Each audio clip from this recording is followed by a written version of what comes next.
Before the achievements, before the celebrations, there's the work. Early mornings, late nights. Every challenge faced, every extra effort made. Every victory starts with preparation. We value leadership, resilience, and innovation. No victory without work. Because success isn't given, it's earned. Welcome to Adrian College. Bulldog fans, remember to follow Adrian College TV on social media. For game highlights and campus events, you can catch it all on Instagram, Facebook, TikTok, and X at Adrian College TV.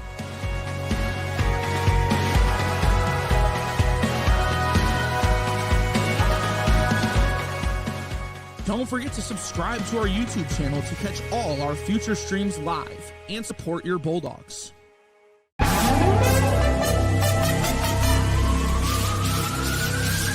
Deep fly ball to center field. Turning, looking, see ya!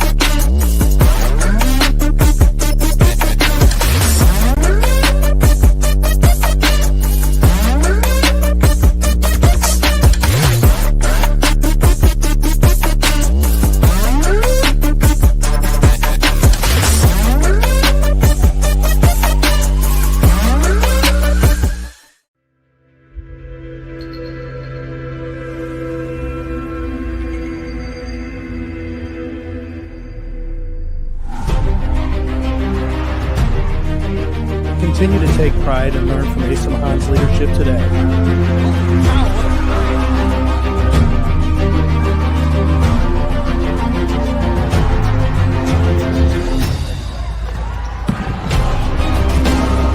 "161 years of commitment to harnessing the power of creativity, ingenuity, community, and academic excellence." I believe that if you get your degree here, the world is going to feel like it's shrinking.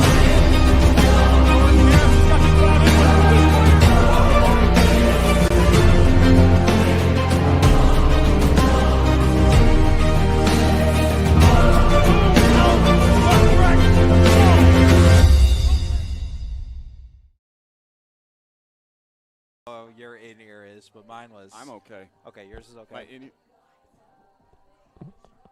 Talk again for a sec.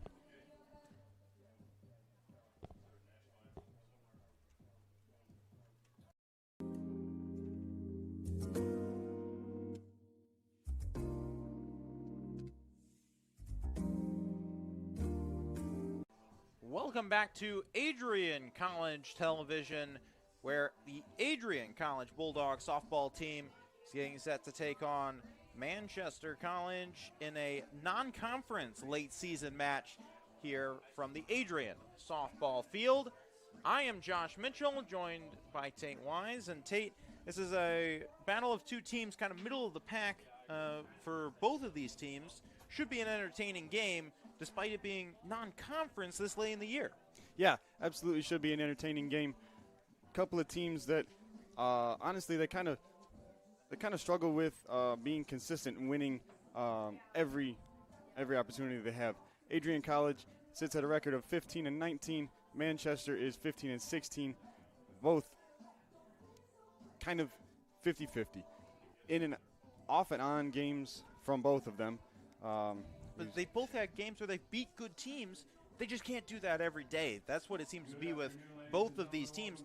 But they both have a lot of talent on their rosters. It's just putting it together day in, day out. They do, for sure. Yeah. Adrian College has split with Franklin, Heidelberg, Alma, and Kalamazoo. A couple of doubleheaders. They win a game. Can't quite get the second one done. Manchester has split a couple of MIAA teams, Albion and Franklin. Again, they'll win a game, but the other one just can't quite execute like they want it to. When you're looking at players on these teams, let's start with Manchester and Kendall Ryder. She's the leader for this team in so many categories. One that stands out is base running. Absolutely. She leads many offensive categories, but she leads the Manchester University program in stolen bases. She just broke that record last week, I believe. it had stood since 2015, so that's 11 years that record stood, and she just broke it. She has 77 stolen bases in her career, and she also leads the team in stolen bases this year with 29.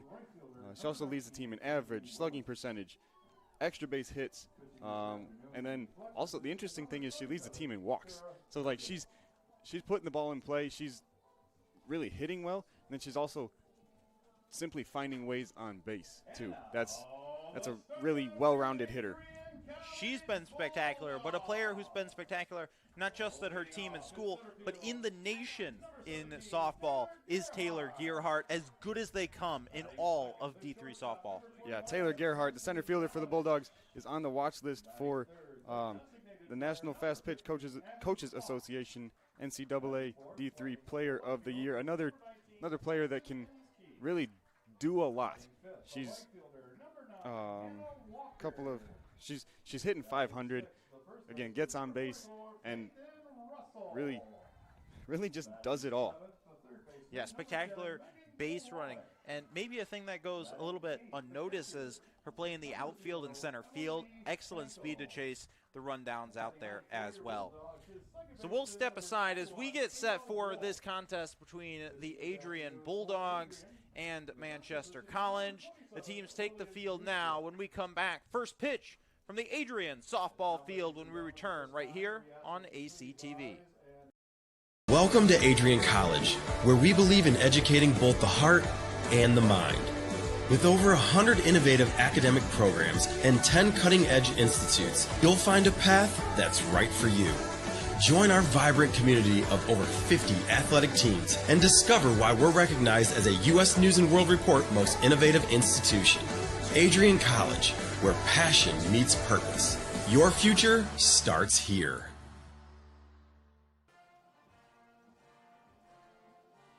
Ready to elevate your game? At Adrian College, our athletes strive for excellence on and off the field. Get involved in over 50 student clubs and organizations where your passions meet purpose. With innovative programs and personalized learning, our academics are designed to ignite your future. Experience vibrant student life, where community and connection shape your college journey. Adrian College, where you belong. Apply today and become part of the Bulldog family.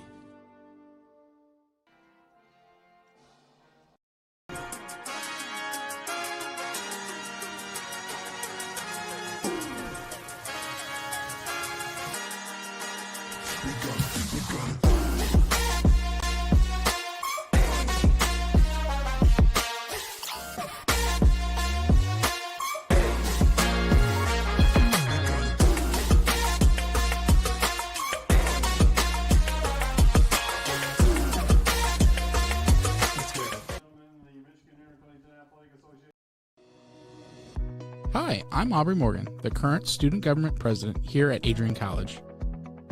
I chose Adrian College because of the campus size. Campus feels like a fun, energetic community where everyone knows each other.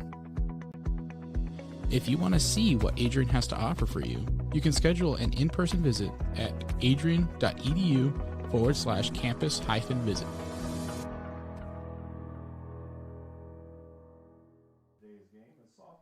Welcome back to the Adrian softball field. The Adrian Bulldogs get set to take on the Manchester Spartans. And Tate, for these Bulldogs, a game late in the season, non-conference, in the middle of an MIAA slate. Still 2 more series to come after this one. What does this series in between this MIAA slate mean for a team like the Bulldogs? Yeah, it's a little bit of a tune-up, and also you just need to play more. Need to keep playing. You tune up so that you can have everything nailed down and crisp and clean for MIAA play coming up soon.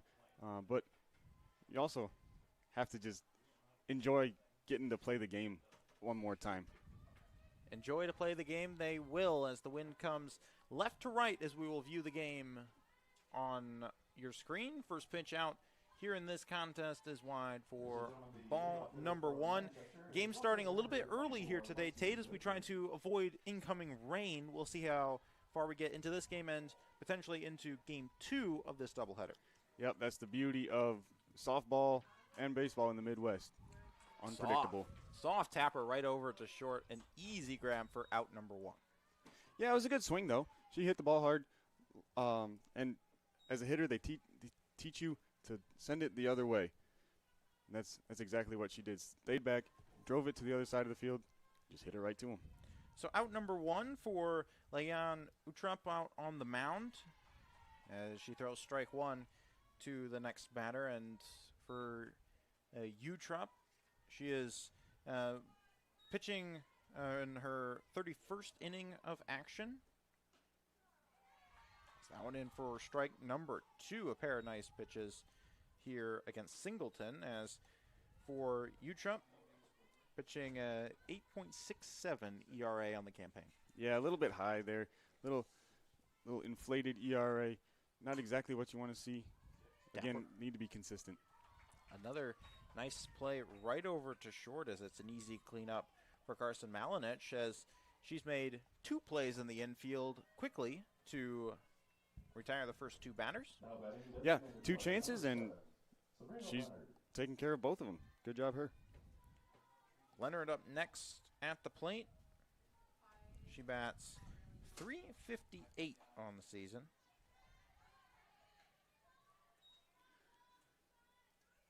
It was a good take there, especially with 2 outs, your first 2 hitters went down. You have to find a way on here. Find any way you can. Look, you got to see some pitches here. Tap her over to third, in and out of the glove of the third baseman Kowalik. So that'll be a base hit with 2 outs. It'll award an error there. Yeah, she'll take that. Well, they'll always be happy with being the first base runner of the game, no matter how it comes. Wasn't a perfect swing, but did the job. Cook will come to the plate next.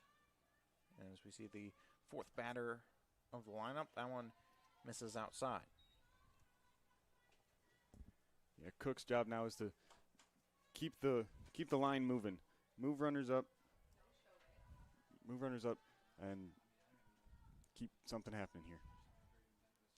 Second pitch right down the middle for strike number 1. As Cook steps back out. A 1-1 count for Cook.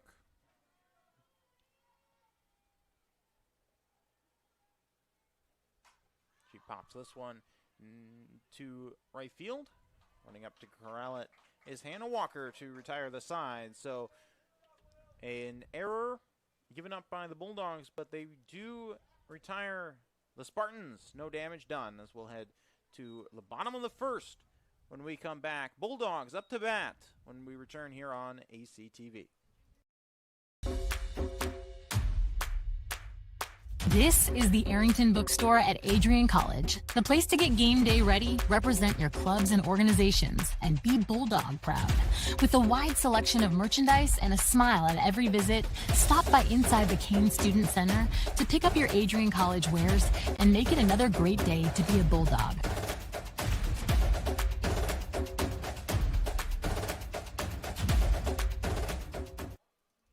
Welcome back to the Adrian softball field here on the campus of Adrian College as the Spartans from Wilmouth retake the field.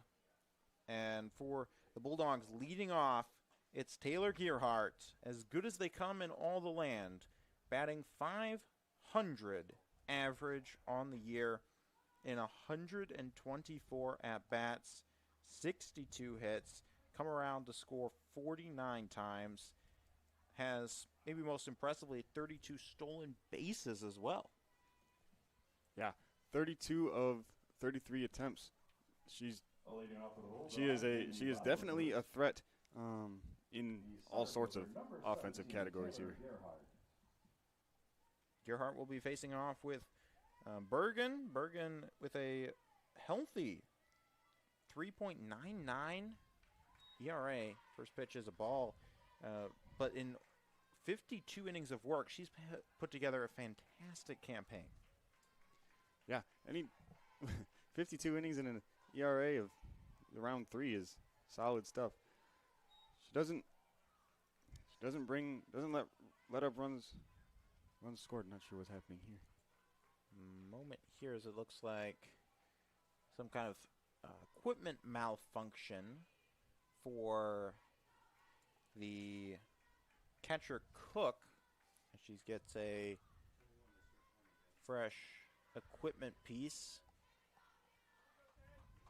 It's attached on. Appears to be some kind of watch device.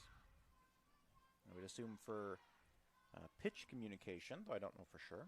Yeah, pitch comm is one of those things that can be spotty sometimes. Always got to have a backup. 2-0 up high, and a quick 3-0 count to the Adrian College leadoff hitter, Gearhart. That one finds its way in for strike one as Bergen will try and get back into this count here in the bottom of the first. It always annoys me when the only strike a pitcher throws is on. Gearhart puts that one down the third base line. It'll go all the way into the corner.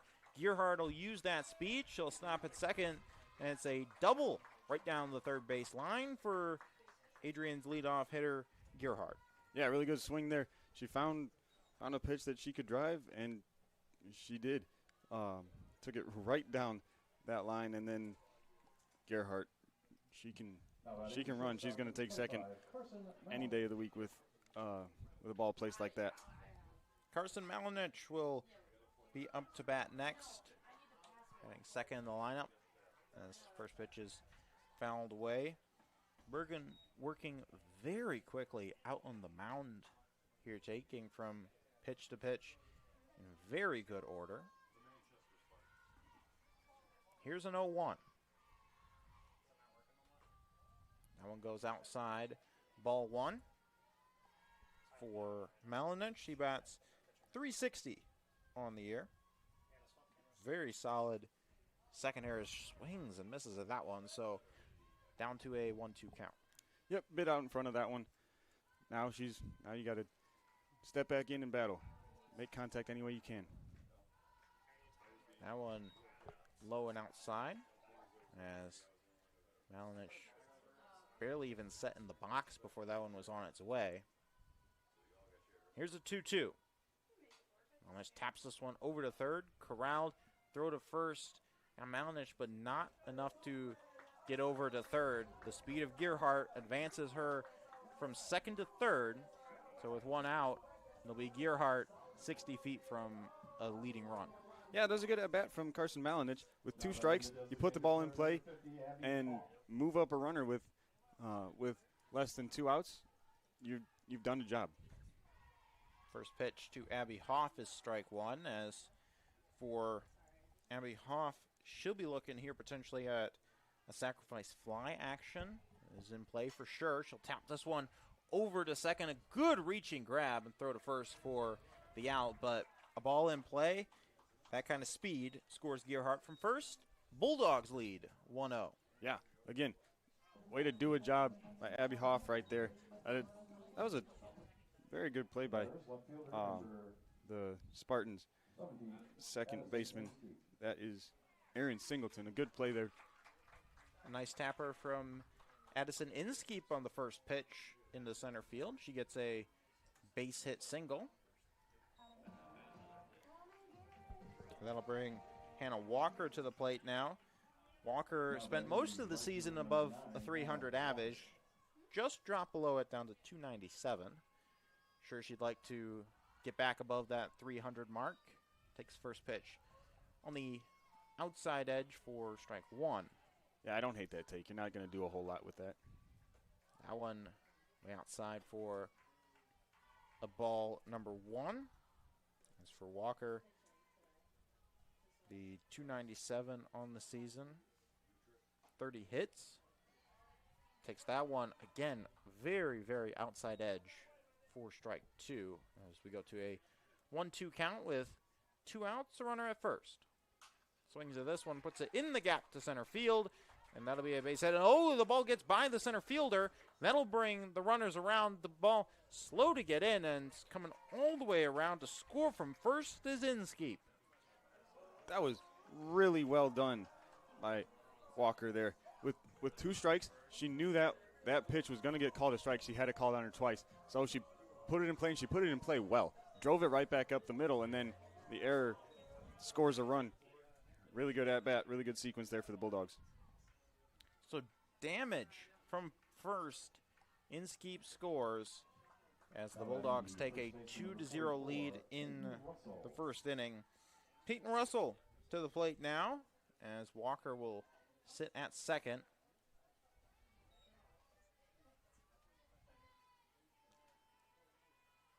That one was a little further outside and a little lower than what Walker saw. 1-1. First swings and misses at that one does Russell. Walker will hold at second with a 1-2 count. Bergen continuing to work quickly from the plate as here's a ball in play from Russell. Walker will come around third. She's headed home. No throw from the outfield, and that'll score Walker 2 runs with 2 outs as Adrian will take a 3-0 lead. Yep, 2-out rally. The Bulldogs are finding ways to put the ball in play hard. Again, did it with 2 strikes there. Russell did. Always a good thing to battle out a 2-strike at bat. Kowalik swings at the first pitch and puts it out of play foul.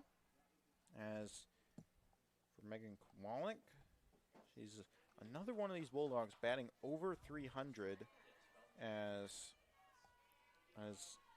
only 2 players in the lineup not over that 300 mark. As there's a little tapper, did not really mean to make contact with that one. It'll lead to out number 3 of the side. But for Adrian, they put up 2 runs with 2 outs after Gearhart comes around to score, and they lead the Spartans 3-0 through 1. We'll head to the top of the second when we come back here on ACTV. Adrian College is a private liberal arts institution known for its diverse academic programs, strong emphasis on experiential learning, vibrant campus life, and commitment to fostering a supportive community. Want to visit Adrian College for yourself? Visit our website at adrian.edu/campus visit.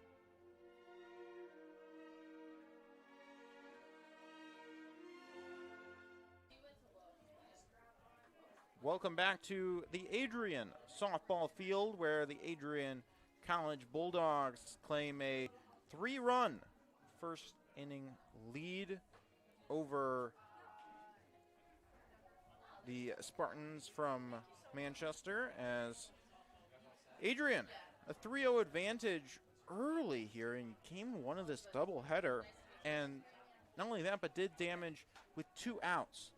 That's some demoralizing stuff for sure if you're on the Spartans dugout. Absolutely is. They call it a nightmare right there. 2 outs, and a lot of them was with 2 strikes. Really good at bats put together by the Bulldogs to find a way to make solid contact. It was, when you put the ball in play hard, good things happen.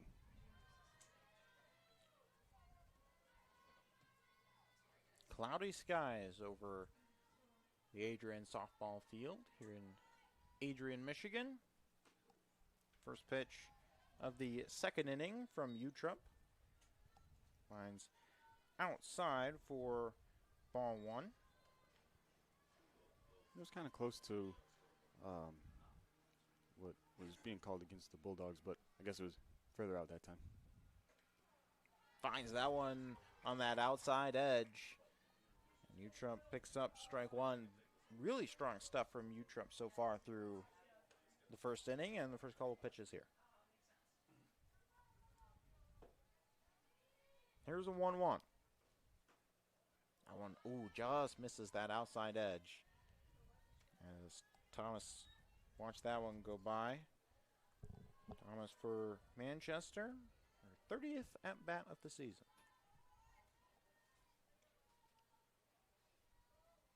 Here's the 2-1. Pumps this one up and into the stands in front of us.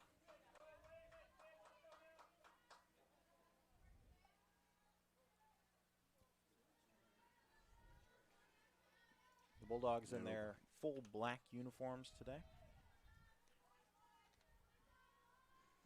A little behind it was Thomas. She's going to try and get on time this time. That one just misses outside. We'll go full count for Utrecht. Thomas steps back in. The 3-2. Sent into center field. Gearhart over to grab it to retire the first out of this second inning. Yeah, it was a decent swing, especially with 2 strikes again right there. Just got a tad under it, and Gerhardt's able to make a play.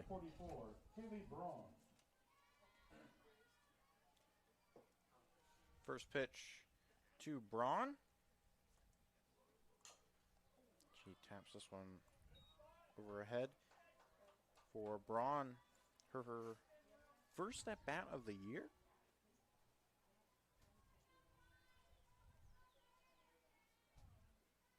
It does make sense that you would let somebody play who hasn't a whole lot at a non-conference series like this. That one finds, the bottom inside corner. Different spot. You see Utrecht work a lot to that outside edge. Puts that one to the inside. Yep. Changing things up. Changing eye levels. Always a good idea as a pitcher. Here's an 0-2. Contact over to second. Go first to retire Braun. Yep. We'll remind you to stay connected with all the action by following at Adrian College TV on social media. From game highlights to campus events, we've got you covered. Don't miss a moment. Follow at Adrian College TV today. 2 outs here in the top of the second. First pitch, strike 1 to Gilloy. As for Gilloy, she's coming up on 90 at-bats on the year, batting a .273 average. Contact on this one, gets down for a base hit. Yep, another good swing there. She took it right back up the middle, back to sender, and she finds her way on base. A good swing. Back-to-back innings for Manchester with a base hit with 2 outs. So Adrian looked to do as they did in the first and retire the side. Utrecht once again finds that inside edge against Wentz. Wentz bats .216 on the year. Yeah, Utrecht doing a really good job of painting the corners, as they say. She's putting the ball on the outside, on the corner of the strike zone. You say that, like and she says that, and you put one right down the middle, and gets the 0-2.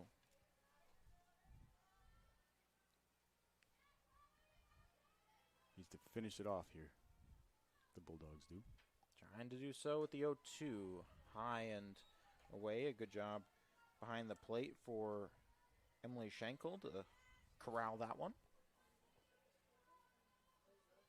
Yeah, I was never much of a catcher, but can't be easy to pop up and catch a ball like that. The 1-2. Whoa, inside. And they're going to say it did not hit Wentz. So she'll stay in for the at-bat. If I'm in the Manchester dugout, I'm yelling at my hitter to wear that. I mean, with 2 outs, I would take a free base. Wentz gets contact on that one. Crowland over to first to retire the side. So Adrian gives up a hit with 2 outs, but nothing else. As we'll head to the bottom of the second, Bulldogs lead the Manchester Spartans with a score of 3-0. Bulldogs back to bat when we return here on ACTV. Fans, remember to follow Adrian College TV on social media. For game highlights and campus events, you can catch it all on Instagram, Facebook, TikTok, and X at Adrian College TV.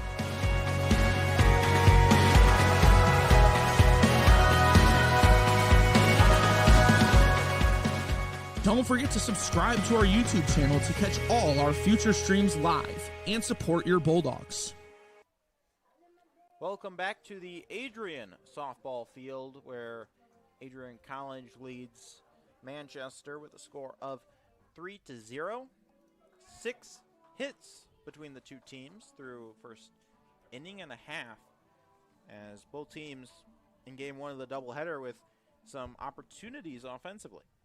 Yeah, Bulldogs with a couple more opportunities. They're finding better ways to, or they are more often putting the ball in play and really squaring it up, and it's making an impact.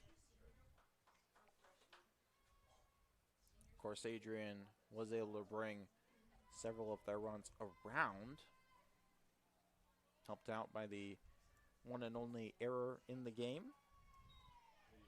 That pitch outside, so a 1-1 count to Emily Schenkel.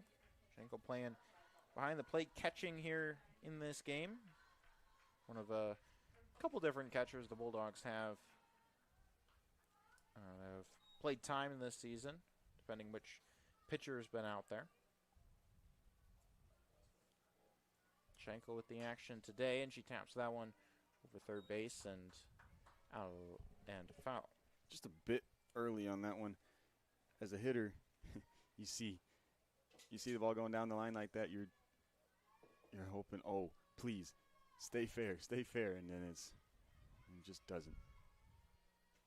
Swings and misses at that one, so a strikeout for Schenkel, and Bergen will add that to her ledger. Yeah, Schenkel looked like she was early there. She pulled the one foul and then lost the front side of her swing there. First pitch against Ava Wolf, called strike one. Wolf playing in that 9 spot, but she's only batting at .263 on the season. As here's one sent high into left field, but not deep. Ranging over to corral it for the out. In foul territory was Goodman, so Wolf retires. Yeah, she put a pretty good swing on the ball. It went foul a little bit early, a little under it, but keep swinging the bat. Good things will come. Ideal scenario here for the Knights, says that one foul right at the line. Seems like all of the Bulldogs this inning have been early. They need to sit back and aim the other way. Try to take the ball toward right center field if you're a righty here. Gearhart does just that, running all the way back at the fence. Gearhart around first, headed for second. Throw coming all the way in, and it'll be a triple for Gearhart. She did exactly what she's supposed to do there. Drove it to right field. Put that one at the base of the wall. A really, really good swing. And again, Gearhart is going to get as many bases as she can. Turn that into a triple. Really good job by her. 5th triple of the year for Gearhart. And she's now 60 feet away from coming around again, but this time with 2 outs. Makes the job a little bit harder for Karsi Malinich. Yeah, now in order to score, you have to get the ball down in the outfield grass somewhere, which you have to be thinking as a hitter. Again, early on that pitch, we'll see if she can do what Gerhardt just did, sit back and drive it the other way. Takes that one outside, ball 2.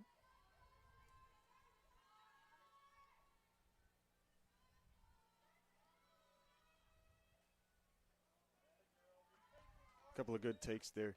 Not gonna, well, the first one was further outside, but that one, even if it does clip the zone, you're not in a position where you just have to make contact. Not gonna drive that one. That 3-1 goes low, and Malinich will take her base. So runners at the corners with 2 outs, as it'll bring Abby Hoff to the plate. Now batting the designated player number 50, Abby Hoff. Hoff has 30 RBIs on the season, with Gearhart sitting at third.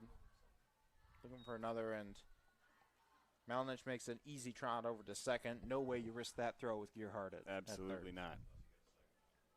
Too much of a threat, too close to the plate. And behind plate, Cook will call a timeout. Trot out to talk over with Bergen, as you do not want to give up another 2-out rally for the Bulldogs. Yeah, the Bulldogs the bats have come alive with 2 outs in these first 2 innings. Hoff looking to plate a couple runs with a base hit here.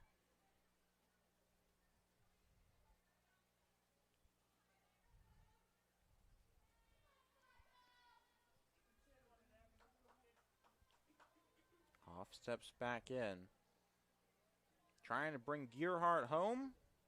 Malnish waiting in the wings at second with 2 outs. The 2-0. In for strike 1. Yep, we've seen that one called a couple times, but Hoff doesn't feel like she can really get a hold of that one and drive it somewhere, so don't swing at it. She does swing at that one, but it goes up in the air and will be corralled out in center by Braun. So the Manchester Spartans retire the side. No damage done, though the Bulldogs threaten, as we'll head to the top of the third when we come back up next here on ACTV. Adrian College is a pinpoint like no other. With our 77 undergraduate degrees, 47 majors, and 21 broad fields of study, Adrian has a one-of-a-kind, hands-on learning experience for everyone. Do you want to visit the campus of Adrian College in person? Visit adrian.edu/campus-visit. Again, that's adrian.edu/campus-visit. Come take in the beautiful facilities at Adrian College for yourself. Welcome back to the Adrian softball field. Adrian College leads Manchester College with a score of 3-0. Josh Mitchell and Tate Wise here with you, as it's been a strong start on both sides for Adrian. In particular, Utrup out on the mound. 2 hits through the first 2 innings, but both hits with 2 outs, and you retire the very next batter. Yeah, well, if I'm in the field and my pitcher gives up a hit with 2 outs, I'll just say, okay, move on, get the next one. It doesn't really hurt a whole lot. Just get 1 out with 2 outs. The Spartans have struggled to do that so far. Up first here for Malnich, this here is Wiles is, and this will be her 78th at-bat of the season. She bats .385, fouls that one off. .385, one of the better averages on this team. In fact, the best average on the team. Best average on the team in the 9 spot. That's nothing to scoff at. Looking to flip the lineup over here. That one goes high. Goodman waiting on deck. Right up there alongside her with another .380 average. So pair of back-to-back really good hitters here. Set to face off with Utrup. That one's outside. Utrup down in this count, 3-1, as Manchester hopes to try and get something going here. Yeah, and Willis now is as the 9-hole hitter, trying to get back to the top of the order, you will absolutely take a 3-1 count. And now she's going to look to be selective and find one to hit hard. She does just that and gets it into left field. Base hit for Willis. Yep, she did exactly what you need to do. Sat back, drove it through the hole, and the leadoff hitter is aboard for the Spartans, and that is the first time they have done that today. Goodman up to bat. Fouls the first pitch into the netting behind home plate.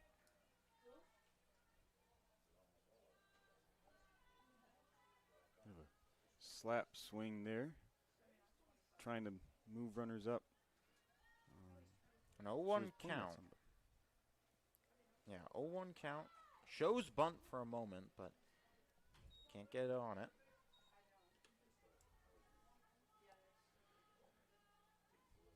Well, when you're not scoring a whole bunch of runs, small ball is always something that'll help get a spark going, and that's what they're trying to do here.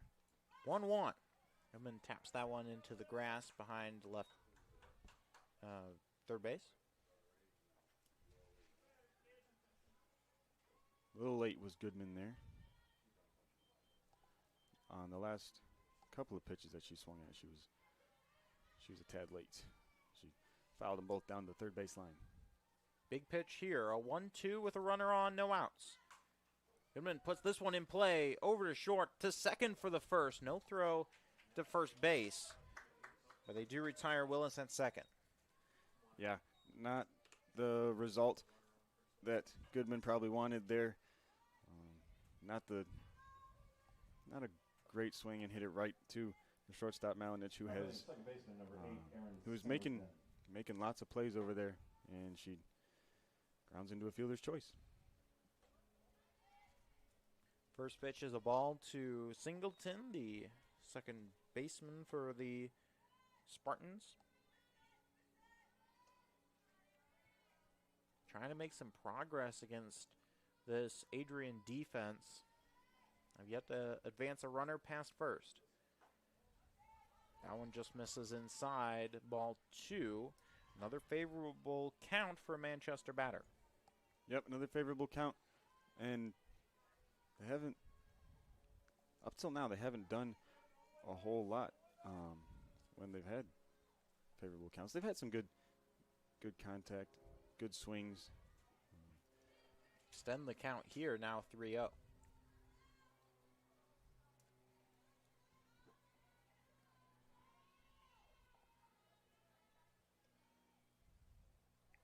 Count for Utrup.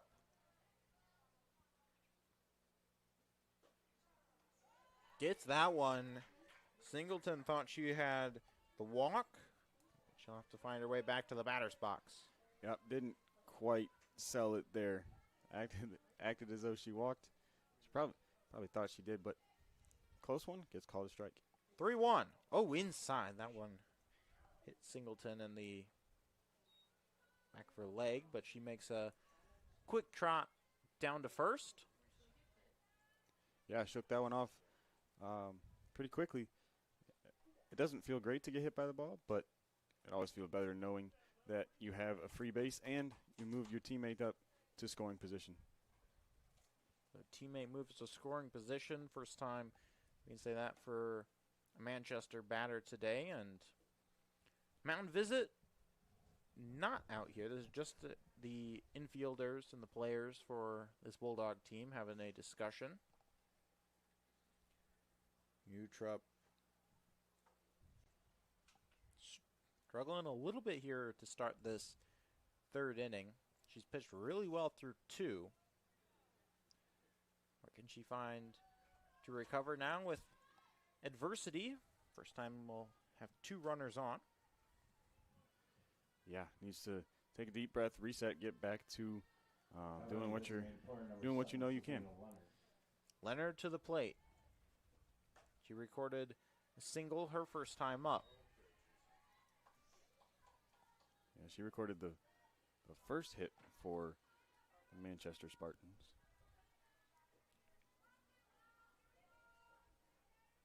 The 1-0 from Utrup. In for strike 1.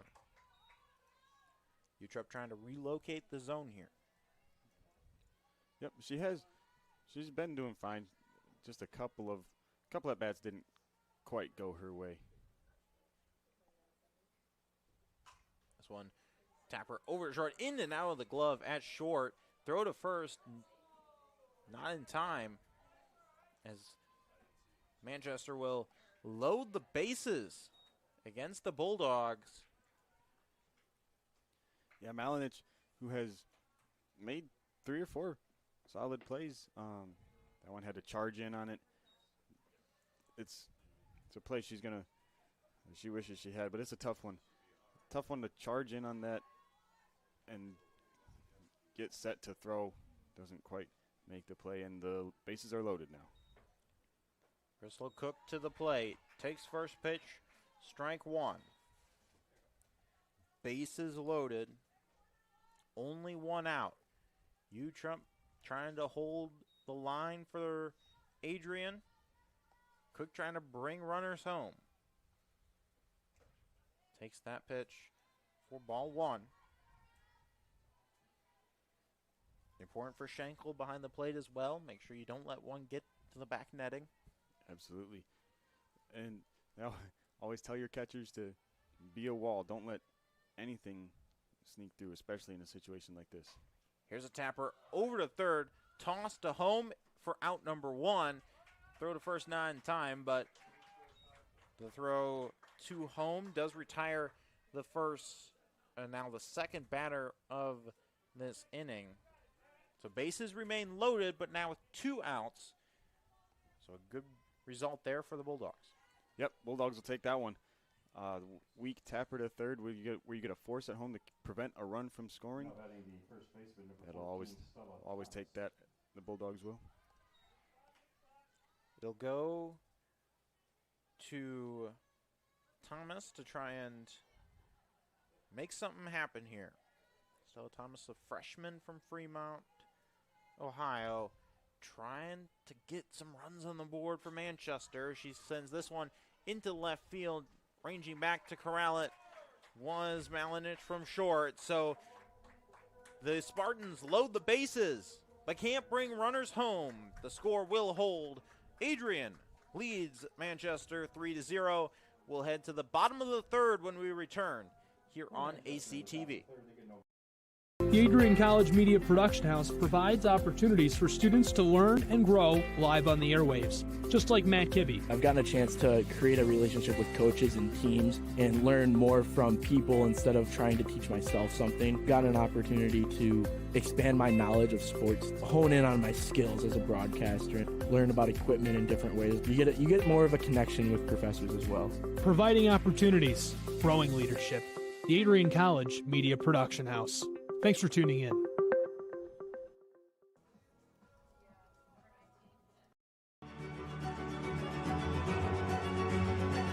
Before the achievements, before the celebrations, there's the work. Early mornings, late nights. Every challenge faced, every extra effort made. Every victory starts with preparation. We value leadership, resilience, and innovation. No victory without work. Because success isn't given, it's earned. Welcome to Adrian College. Welcome back to the Adrian softball field, the campus of Adrian College, where the Bulldogs prevent damage from this Manchester attack. As the Spartans leave the bases loaded, and a leadoff first pitch swing for Inskeep will move herself over to first to lead off with a runner for the Bulldogs. Yeah, and Inskeep has a 2-hit day already. A really good job. First, went after the first pitch and did the job with it, snuck it through the hole, and now she is aboard. First pitch to Walker. She takes for ball one. Bergen continuing to work quickly out on the mound. Then Walker taps this one, and not cleanly handled. Toss to first, still not in time. It's safe for Walker. There'll be 2 runners on to lead off the bottom of the third for Adrian. Yeah, Walker on first base. She got on base, so can't complain too much. But that was that could have been a bit of a rally killer right there. She could have grounded into a double play, but the play is not made. Peyton Russell to the plate now. She had the 2 RBI single back in the first. Gets contact on this one. Stopped at third to retire one. Over to first in time. It's a double play for Manchester. That was a really good play there from the third baseman, Molly Gilhooly. It was hit hard, but it was right to the bag. All she had to do was pick it up, step on it, throw it across the diamond. Not able to do the same, as that one actually rolls foul off the bat of Megan Kowalik. So now a runner at second is Hannah Walker for Adrian. Kowalik at the plate. They'll never over to second to first is good. So good play in the infield that inning for Manchester, as they'll retire the Bulldogs quickly. We'll move to the top of the fourth. Adrian still leads Manchester with a score of 3-0 when we return here on ACTV. Become a future Bulldog and get recruited by Adrian College? Do you display characteristics of tenacity, drive, and determination? With over 50 teams on campus, there are plenty of opportunities to further both your athletic and academic career. For all recruiting inquiries, head to www.adrianbulldogs.com and click on the Recruit Me tab at the top right of your screen. Your future with the Bulldogs is closer than ever.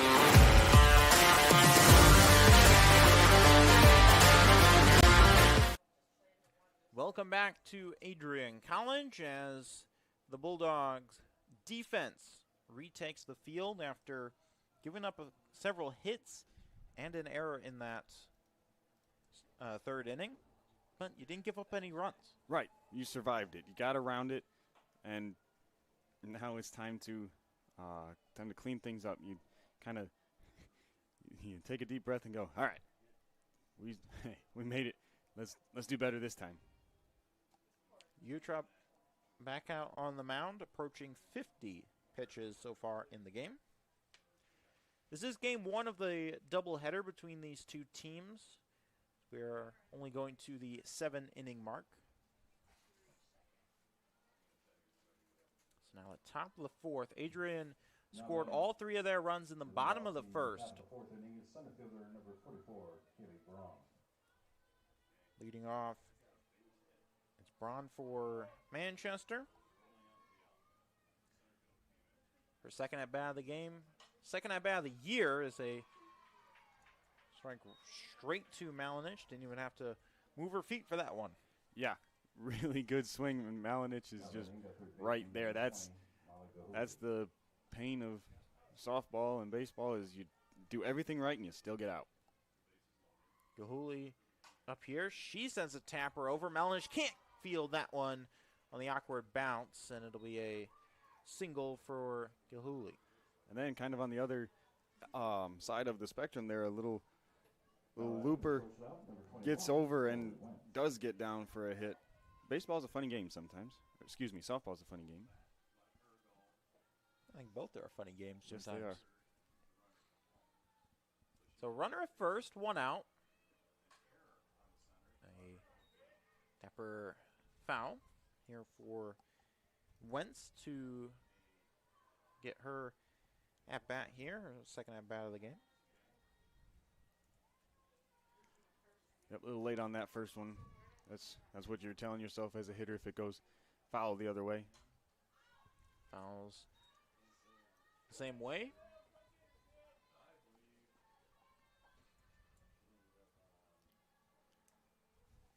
Quickly 0-2, and now you have to battle. Have to find a way to make contact here.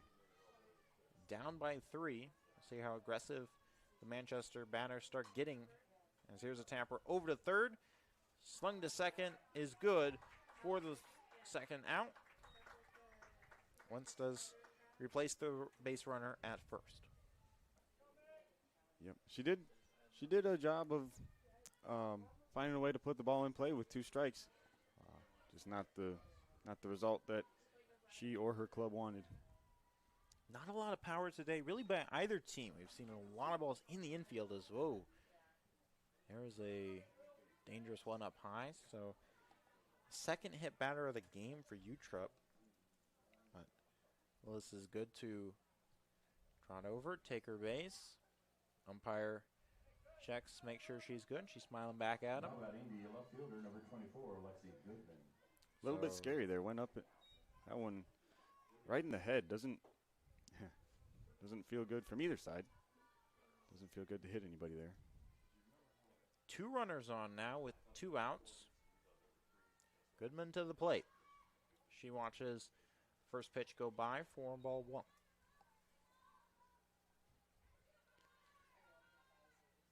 And again, we ask, can the Spartans capitalize here?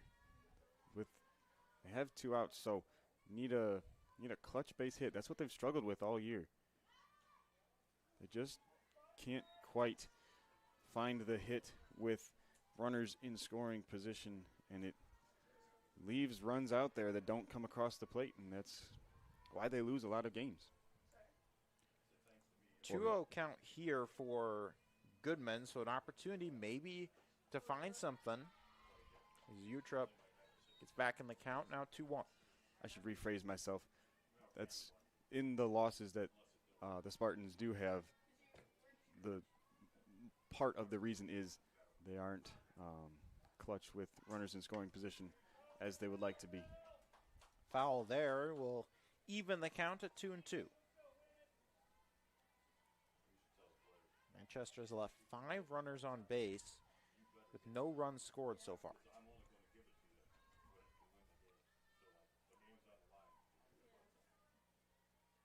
That's something coaches will tell you, hey, we need to do better with runners on.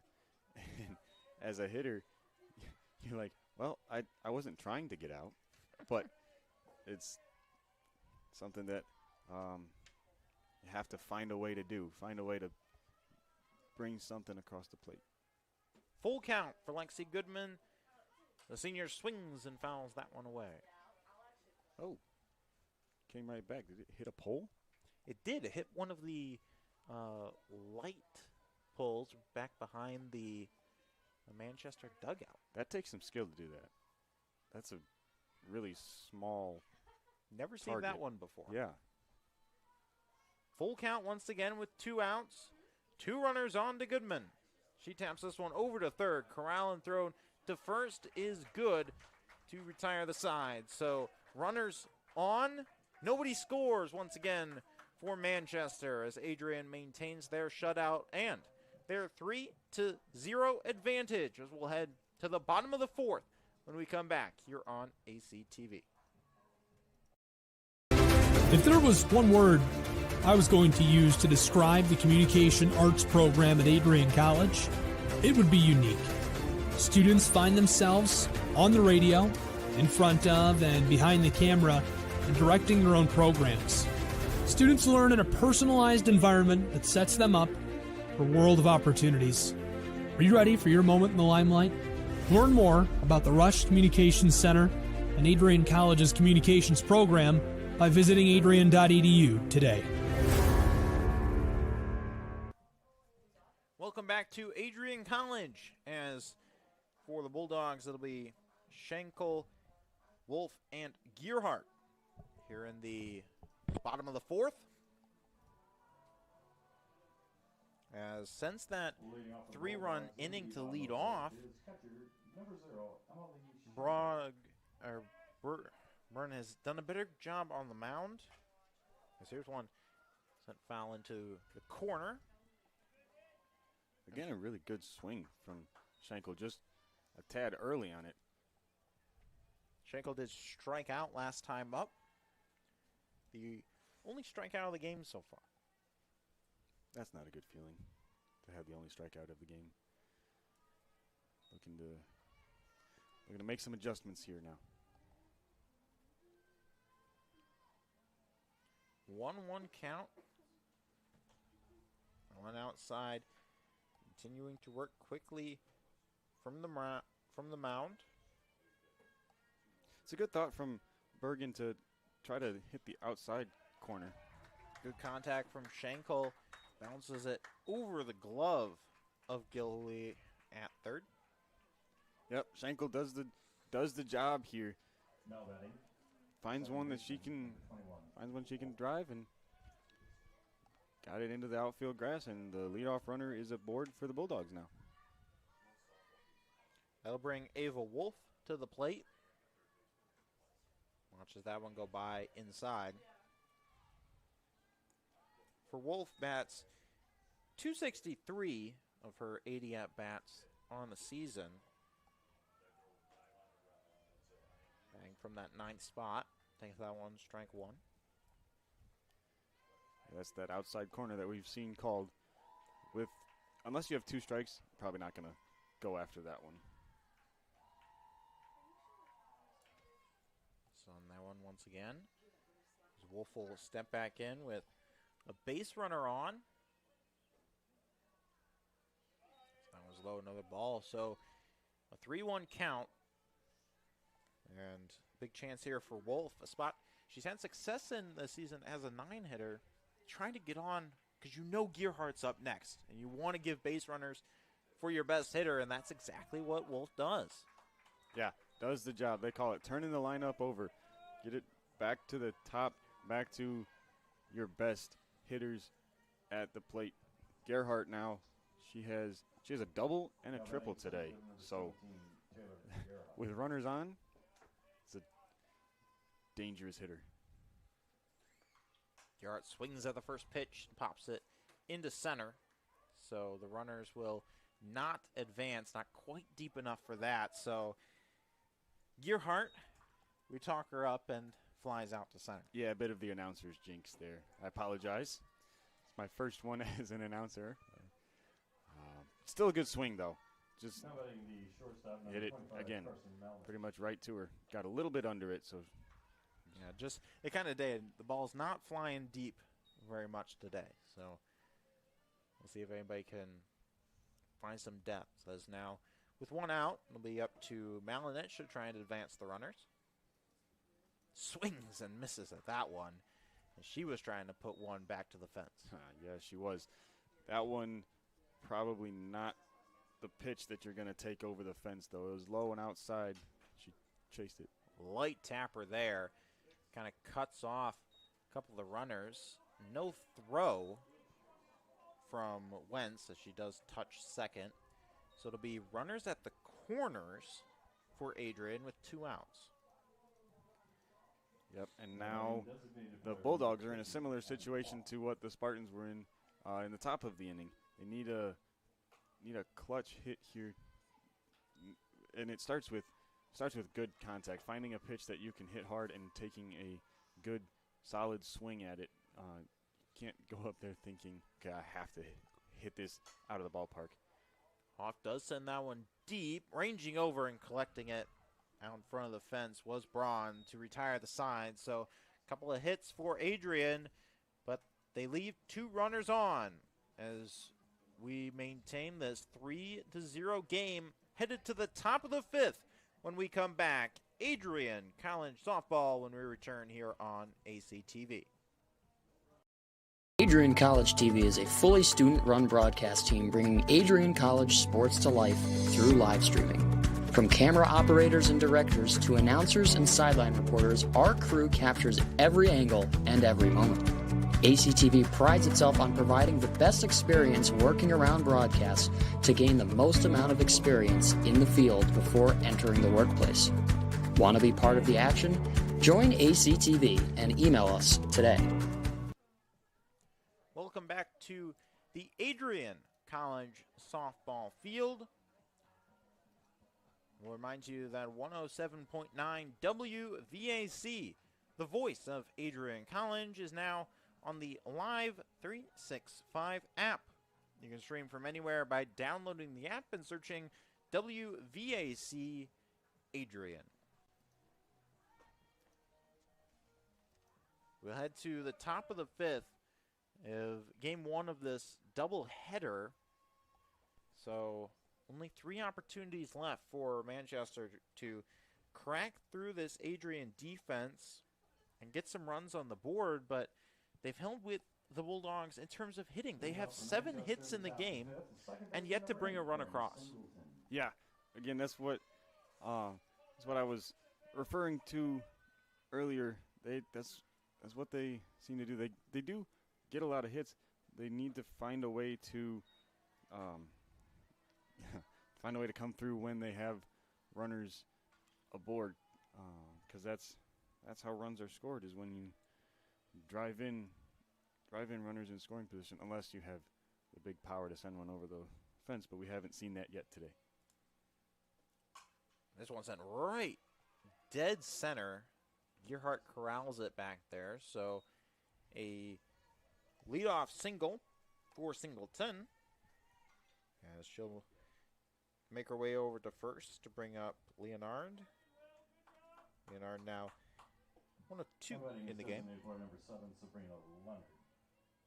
Leonard bats .358. 1 of 2 in the game. Runner on the leadoff, pops this one out to the gap in right field. 2 outfielders nearly collide, but communication there for Walker and Gearhart to avoid a collision and retire the first batter of the side. Yeah, that's the communication drill that coaches will make you do before the season starts, making sure that you don't have a mishap there when on a ball that really should be caught and absolutely has to be caught. Cook to the plate here. She gets a tapper over too short. Long throw, not there. As the ball pops down, runner advances to third. Kind of an awkward play in and out of the glove of Peyton Russell at first. Yeah, it was a tough throw, but even tougher pick on the backside of that. Never a thing to be taken for granted. A ball in the dirt over at first base, and it can't quite get corralled there. And then Singleton with a heads-up play and heads-up and aggressive play to take off for third when nobody was looking and able to pay attention to her. So another error awarded to the Adrian defense, as now with 1 out, there will be runners at the corners. Conference over for the Adrian infield. As Utrup been in this spot before, did have bases loaded earlier in the game, got out without any runs. What can she do here? First pitch just misses for ball 1. Yeah, once again, they find themselves with runners on base and scoring opportunities.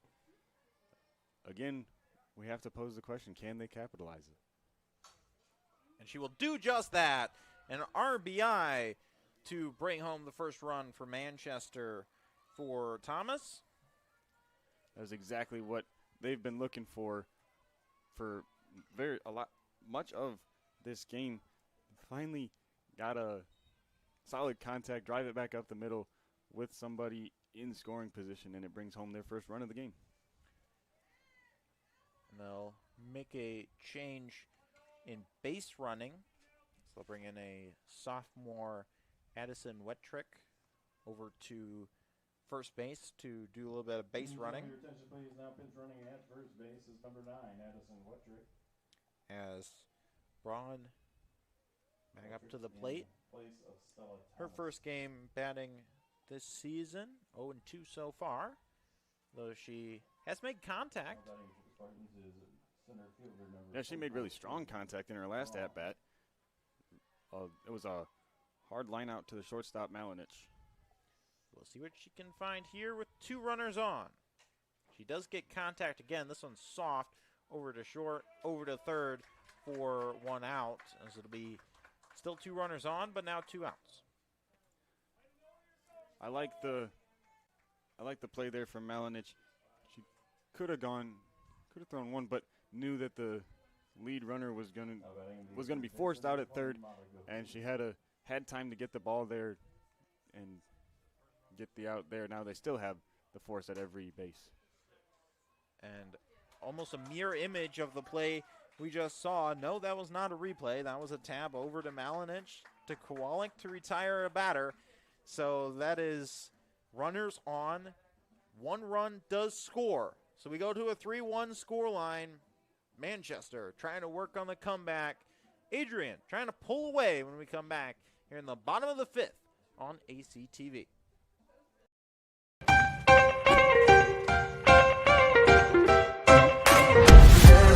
I am a special ed social worker. And I'm a third-year public affairs major. I'm an action filmmaker. Jevi is like a consolidated platform where I could have focused information in a couple swipes. You can be another small voice that adds to a beautiful space. That's what I'm here for.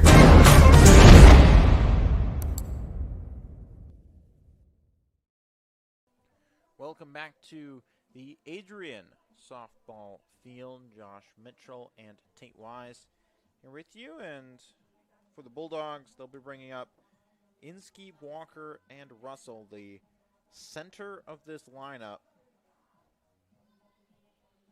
Inskeep to lead off the three with a 2-2 scoreline on the day. Swings at the first pitch and gets it fair down the third base line all the way into the grass, as Inskeep will make her way safely over to second base with a leadoff double. What's the best way to extend your lead? A leadoff double. That'll do it. Well, maybe not the best. We would, I guess, you could argue you could score faster, but a 3-hit day for Inskeep, and the third one is a double to lead off. She will absolutely take that. First pitch to Walker almost hits Inskeep off her helmet at second base, but reaching up to grab it was Singleton, so first out of the fifth. Yeah, just got a little under it. And, well, when you don't, the difference between outs and success in softball can be fractions of seconds and centimeters. Peyton Russell to the plate here, takes that one outside as Russell 1 for 2 with a pair of RBIs back in the first inning.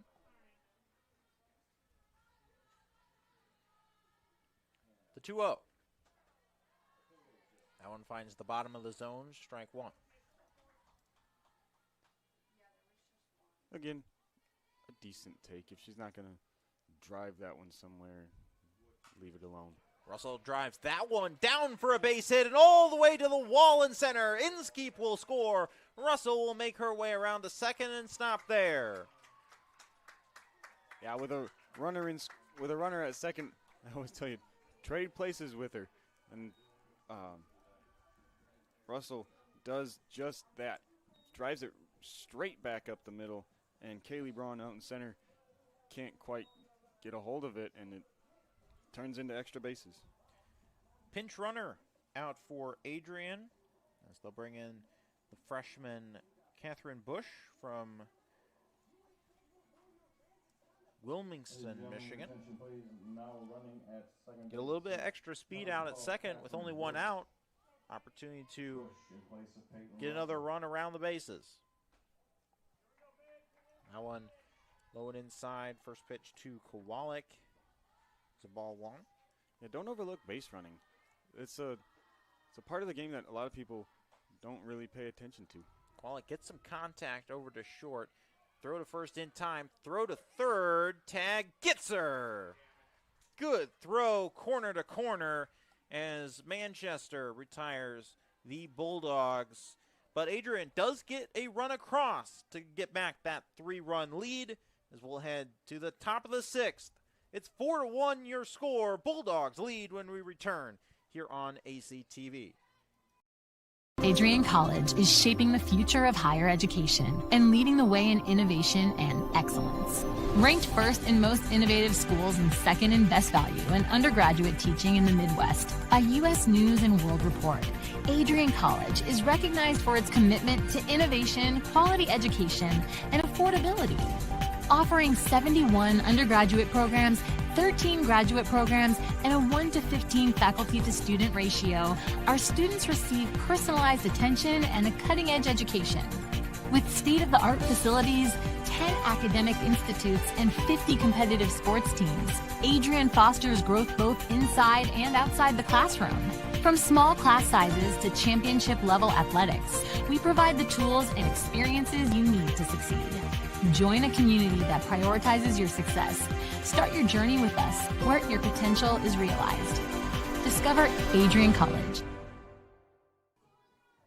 Welcome back to Adrian College, as the Adrian College Bulldogs and the visiting Manchester College Spartans. As we now have 10 hits in the game by both teams through the first 5 innings. Yeah, both teams are making really good contact all over the board, and it's just not. There you go. No more good contact right into center field, and it's another base hit. As this hasn't been the problem. The problem is getting the runners all the way around that really since the first inning both teams have struggled with. Yeah, absolutely. We keep talking about it, but it keeps being an issue for both teams. We're going to get a pinch runner here. Pinch runner out is freshman Olivia Ronnie.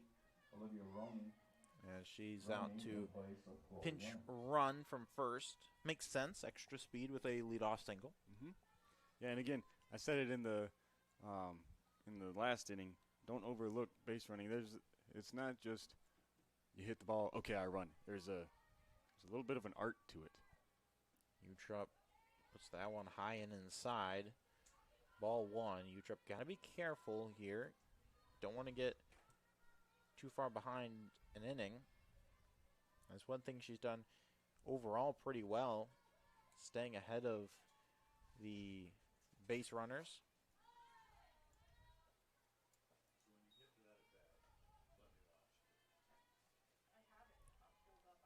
Utrup up over 65 pitches now. Pitching to Willis with a 1 hit in the game. Watches that one go by. Good stop behind home plate for Schenkel. Yeah, Schenkel's been doing really well back there. She's doing her job, being a wall, making plays.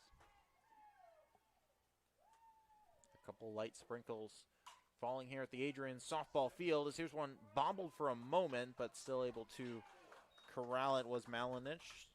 Flip to Wolf to get an out here in the 6th. Yeah, for a second there, I was thinking, and I'm sure Malinich was thinking, the Bulldogs could get 2 here, but wasn't fielded cleanly. They did a good job of getting 1, and especially getting the lead runner in that situation. No tapper straight down, and the umpire immediately makes the call that one will be a foul. So Goodman will pick her bat back up and go back to the batter's box. This is her 4th time at the plate so far. 0 for 3 for the leadoff hitter for Manchester. Yeah, Goodman, a bit of a slap hitter. She's tried to get bunts down, start some small ball. It hasn't quite gone the way that she's wanted it to so far. That one high and inside, ball 2. As the Adrian infield continues to creep up, like you said, in anticipation of Goodman trying to put a bunt down. The 2-1 from Utrup. Just finds the outside edge, strike 2. That was a really good pitch, especially since Goodman is taking steps away, or steps toward the pitcher, is really away from the outside corner. So that's a good spot there. Here's contact for Goodman over to left field, no throw. Will advance the runners to first and second with 1 out. Yeah, good swing there. She finally figured out or finally was able to come through on what she was looking to do. Drove it the other way and finds herself on base now. Again, runners are on. Singleton, the next batter up. She is 1 for 2 in the game.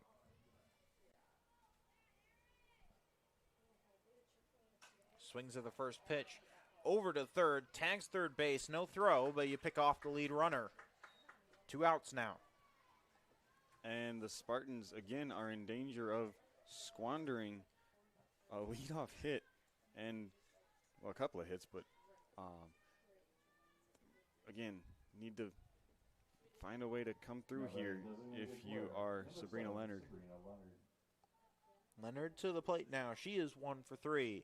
Watches the first one go by for ball number 1.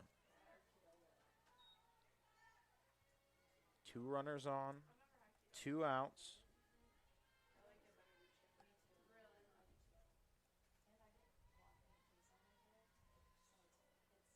The 0-1.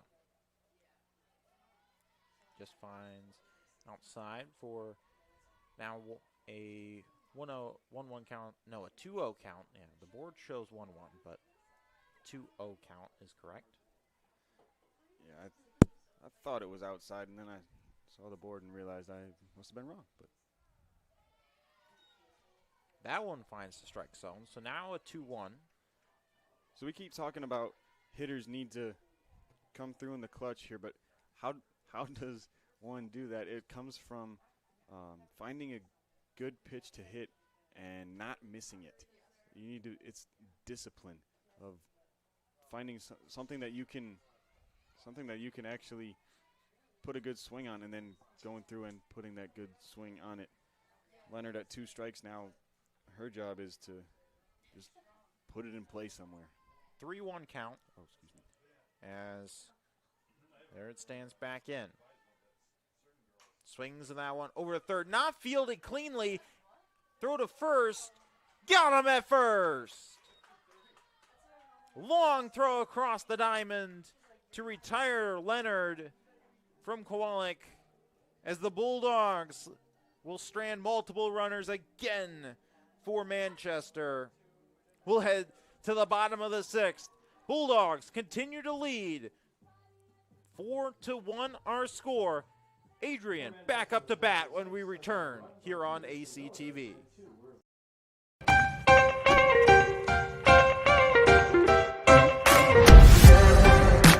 I'm a special ed social worker. And I'm a third-year public affairs major. I'm an action filmmaker. I'm a recent graduate from Michigan State University. I'm an underwater cinematographer.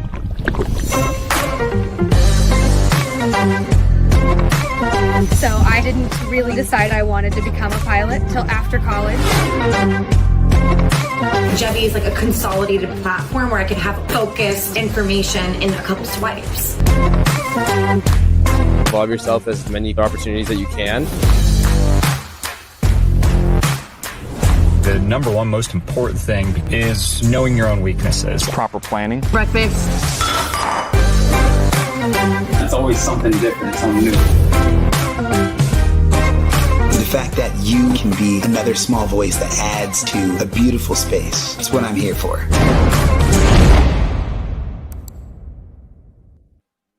Welcome back to ACTV. A reminder that all ACTV broadcasts are fully student ran. Dakota Clift and streaming coordinator Josiah Durrell have been set up and direct today. And Akir doing our directing.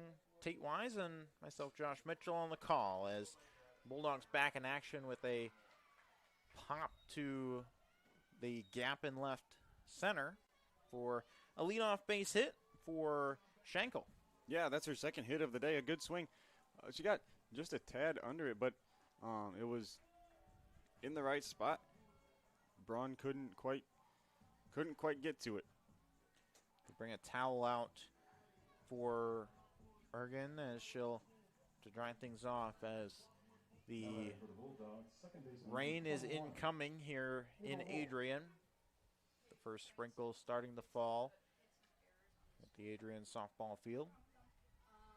First pitch to Ava Wolf as she stands in a spot that she's been in several times that she's been up today. Shows bunt, puts the bunt down perfectly, beats the throw to first. An excellent bunt from Wolf. Absolutely, that was textbook. Right, like that's what you want to see there from a bunt. That's even if she didn't reach base, she did the job in moving the runner up, but she also laid it down and squared late enough that she can get on base And she has a bunt for a hit. Gearhart puts that one into center. Oh, and tracking it down was Braun, and not deep enough to advance the runners. So Gearhart back at 500. Start off 2 for 2, but 2 hard hit balls to center don't find the grass, and she'll make her way back to the dugout. Yeah, but if I'm Gerhardt, I'll take that all day. A couple of, well, really 4 good swings, and 2 of them are just a good play defensively. Malinich up now with 1 out, 2 runners on. That one just catches the outside for strike number 2. Yep, again, a good pitch by Bergen. Knows that one's been called today. Here's a pop over to first, caught, and tags the base. That's a double play. Just like that, the side is retired for Adrian. As we'll head to the top of the 7th. Adrian still leads by 3. Manchester will try and rally in the 7th when we return here on ACTV. Welcome to Adrian College, where we believe in educating both the heart and the mind. With over 100 innovative academic programs and 10 cutting-edge institutes, you'll find a path that's right for you. Join our vibrant community of over 50 athletic teams and discover why we're recognized as a U.S. News & World Report Most Innovative Institution. Adrian College, where passion meets purpose. Your future starts here. For the Spartans. Well, you still got to fight through here.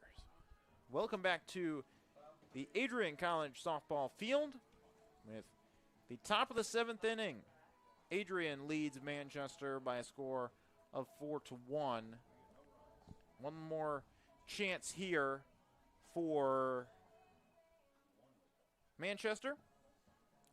So they will have to find 3 runs in the top of the 7th to continue game 1 of this doubleheader. Game 2 to follow immediately here on ACTV. Yeah, Spartans got their work cut out for them, but they do have the heart of the heart of the lineup coming up. Crystal Cook to lead it off. Leading off for the Spartans in the top of the 7th inning is the catcher, number 18, Crystal Cook. Cook to lead off. Swings at the first pitch. Foul.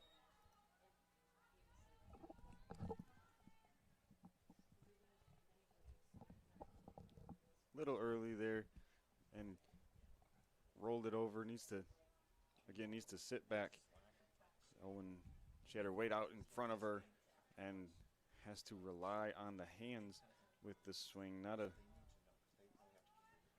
good recipe there.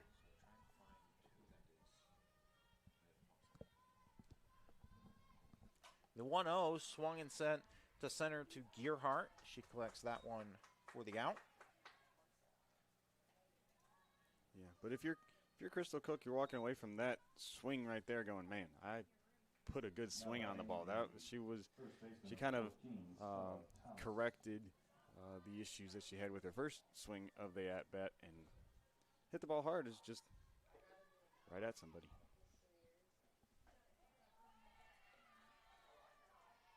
That one goes by, so Manchester down to their last 2 outs. Trying to find 3 runs in the top of the 7th. Thomas at the plate. She's 1 for 3. She sends this one past the first baseman for a base hit here in the top of the 7th. Yeah, put the ball in the right spot, found a hole, and she finds her way on base. Tough play there for Russell. Couldn't quite. It was hit hard, and it's tough to get a glove on that. Pinch runner out once again. This will be Osley, sophomore. As of course, that run has to come around should this game continue for Manchester. In place of Stella Thomas. And it'll be Braun up to the plate. Again, this was her first game of the year. She's made contact each time up, but 0 for 3, trying to find her first base hit. Over to short, to second, not in time to first. So Braun will ground into a fielder's choice, and Manchester down to their last out. Yeah, that was a kind of a tricky play there for Malinich. It got to her quickly and makes it an awkward job to field it and get a throw off. Utrop watches that one miss for ball 1. As for Utrop, she's looking to finish under 100 pitches, only at 85 so far. Solid day's work to this point. Here's a ground over to short, collected, throw to second, not in time, so the game will continue. Again, another tough play there.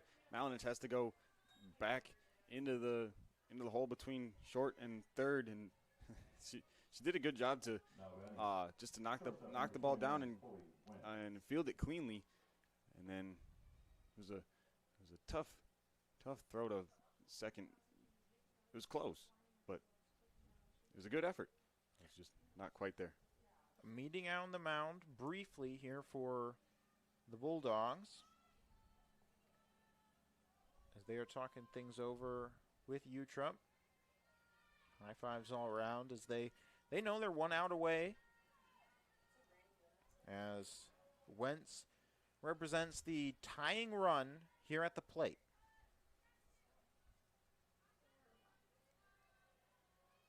Manchester trying to work some 2-out 7th inning magic. Bulldogs trying to close out a win. This one sent into right field. Ranging back to catch it is Hannah Walker to secure a Bulldogs victory in game 1 of this doubleheader. Yeah, both teams, we've seen good things at the plate there from both teams. We had how many hits total? 20? That's from both teams. And the Bulldogs were just able to find a hit when they had runners in scoring position, and the Spartans, they really just weren't able to do that as much, and that's something that they've struggled with kind of all year. But really, it was just that first inning. The Bulldogs put up 3 in the first off of a Gearhart leadoff double. You get Gearhart home, you rally, you get a couple runs with 2 outs in that first, and then after that, these teams played mirror image baseball. Both put up a run in the 5th, and besides that, a lot of runners left behind, as you said. Yeah, again, the Bulldogs they got after it early and really just never looked back. That first inning was really kind of killer in favor of the Bulldogs, and kind of not what the Spartans wanted out of the gate. So that'll do it for game 1 of our doubleheader. Adrian College and Manchester University will meet again right here on the Adrian softball field coming up later, immediately following this game, so likely about 15 to 20 minutes, assuming that the rain continues to hold off. You can keep it tuned right here to see these two teams face off once again. For my partner, Tate Wise, I've been Josh Mitchell. We hope you've enjoyed this presentation of Adrian Softball. Game 2 between the Bulldogs and the Spartans coming up next here on ACTV. Your Bulldogs take on the Olivet Comets. That doubleheader will start at 1.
Welcome back here to Adrian College softball field.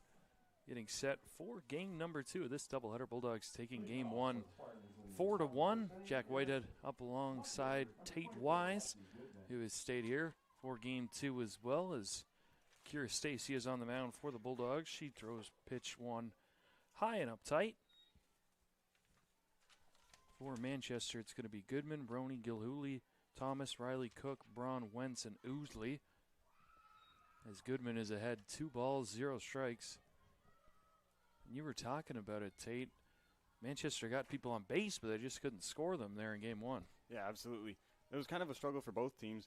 The Bulldogs just right away in the first inning got after it and figured it out and took a 3-0 lead and never looked back from that. Final ended up being 4-1 in favor of the home team. That moves the Bulldogs this year to 16-19. Again, this is a non-conference game. And there's strike 1 from Stacy to Goodman. Good job, Stacy, of just getting 1 strike. As a coach or a teammate, you tell your pitcher 1 in a row. You just need 1 strike. Well, there's strike number 2. That one slapped into the Manchester dugout. Stacy has worked her way back to a full count. Yes, she has. And Goodman, a little late on that one, needs to let the ball travel. You're taught never early with 2 strikes. See it all the way in. She lines one right at shortstop. That is gobbled up that time by Malinich. 1 away. Stacy does a nice job there. Starting out 3-0, but throwing 3 consecutive strikes to get the leadoff hitter. Yeah, and again, a good swing from Goodman. Just put it right in a spot where Carson Malinich can make a play. She's made a lot of plays today in that first game, and she's continuing to do that here. Yeah, Olivia Rooney sees strike number 1. Rooney in right field today. She hits one center field. Gerhardt had her played perfectly. She makes the play. 2 gone. Yeah, again, not a bad swing. Maybe got a little bit under it, but Gerhardt is right there. Hit it right to her, and a bit of a can of corn there. Yeah, if there's someone you don't want to hit it to, it's usually Bulldogs center fielder Gerhardt. The third baseman, number 20, Molly Gahuli. Gahuli steps up to the plate. She takes ball 1 low.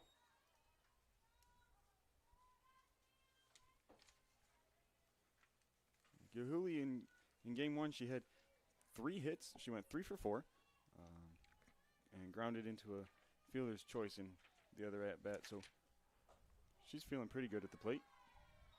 Yeah, it looked like she got brought up in the order. Looked like she was down near the bottom in game 1. Now she's up in that 3 hole. She's got a 1-1 count. Takes ball 2 low as Stacy tries to get the Bulldogs lineup back in the dugout. That would feel really good for the Bulldogs to just. That one's hit on the ground. Gobbled up there, thrown across the diamond that time, Kowalik. And Manchester Spartans go 3 up, 3 down in the first. We will head to the bottom of the first inning for the Bulldogs. Due up, Gerhardt, Malinich, and Inskeep next on ACTV. Adrian College TV is a fully student-run broadcast team bringing Adrian College sports to life through live streaming. From camera operators and directors to announcers and sideline reporters, our crew captures every angle and every moment. ACTV prides itself on providing the best experience working around broadcasts to gain the most amount of experience in the field before entering the workplace. Want to be part of the action? Join ACTV and email us today. Welcome back to the Adrian softball field. Cassidy Skinner, the freshman out of Pierceton, Indiana, will take the mound for Manchester. Freshman looks to kind of keep this Bulldog lineup at bay. They only scored 4 in game 1, but they did have 10 hits, so Bulldog team definitely shows that they can hit. Yeah, they certainly have. And Skinner with the ERA of 6.77. A little bit inflated there, but and the Bulldogs are going to do everything they can to, score runs off of her, because we see from the numbers that she lets up some runs. The Bulldogs, Gerhardt, Malinich, Inskeep. Gerhardt comes into this one batting an even 500. It's pretty good. We're, she's all right. Us baseball players up here, I mean, yeah, it's unreal. And Gerhardt lines one to shortstop. This time it is gathered up back there.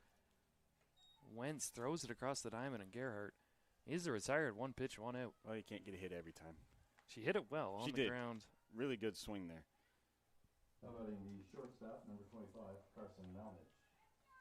Nice play by Wentz to get a glove on that. Yeah. Yep. Hard hit ball. Keep doing it. Good things happen. Malinich lost one to center. Moving back that time is Braun, and 2 pitches, 2 outs. And now you got to think Inskeep is taking pitch 1 here. Absolutely. Take 2, you get a strike.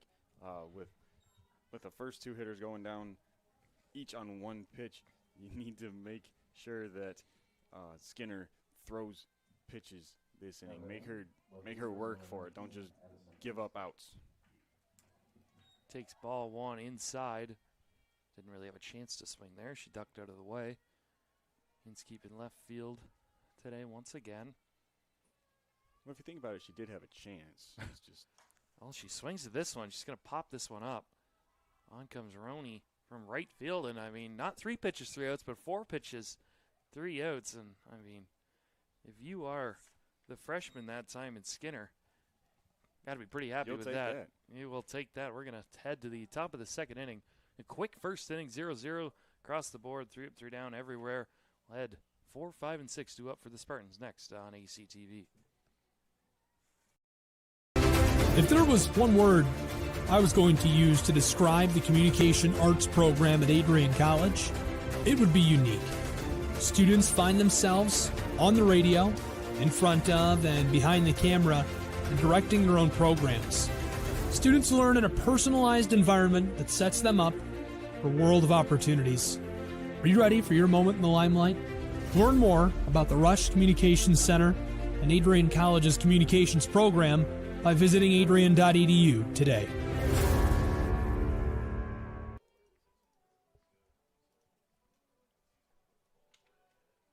Welcome back here.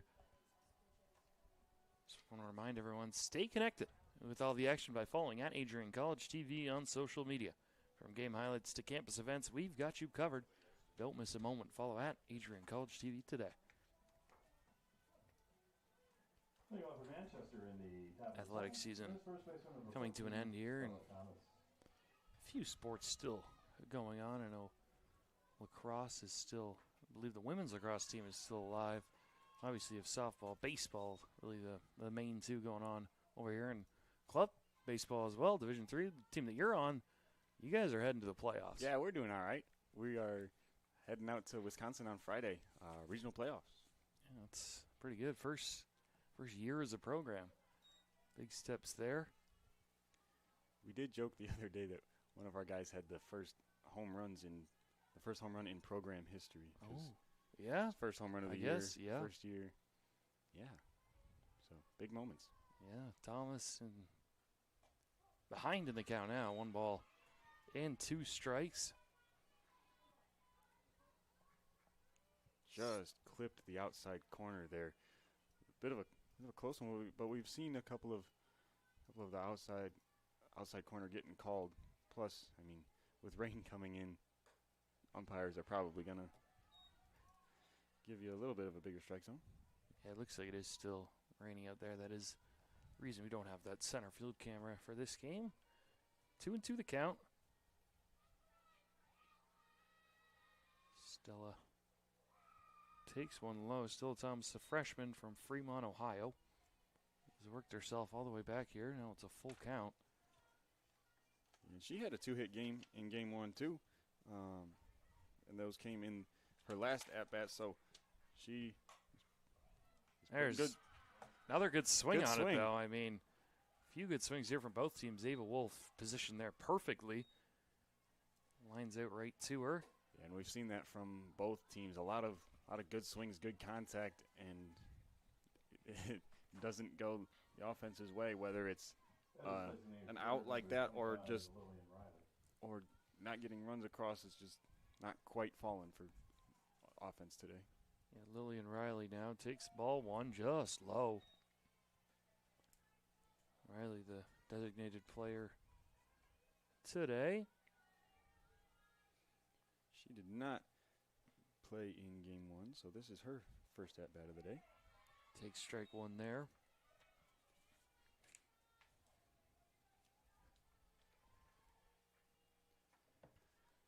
One ball, one strike, one out. Fast-paced game so far. Neither team with a base runner.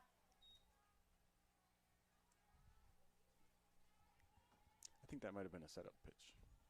A little low. Change eye levels. Okay. Yeah. I like that. Let's see what Stacy goes to now. Behind in the count, 2-1. That one changed the eye level once again. That one time way upstairs. Another 3-ball count. She's got out of the first two. This Spartan team will head to Earlham College Wednesday for yet another doubleheader, and then a doubleheader on Thursday as well against Kalamazoo. Busy time. That one's slapped foul, and I believe the third full count. Goodman lined out to shortstop, and Thomas lined out to second base on full counts.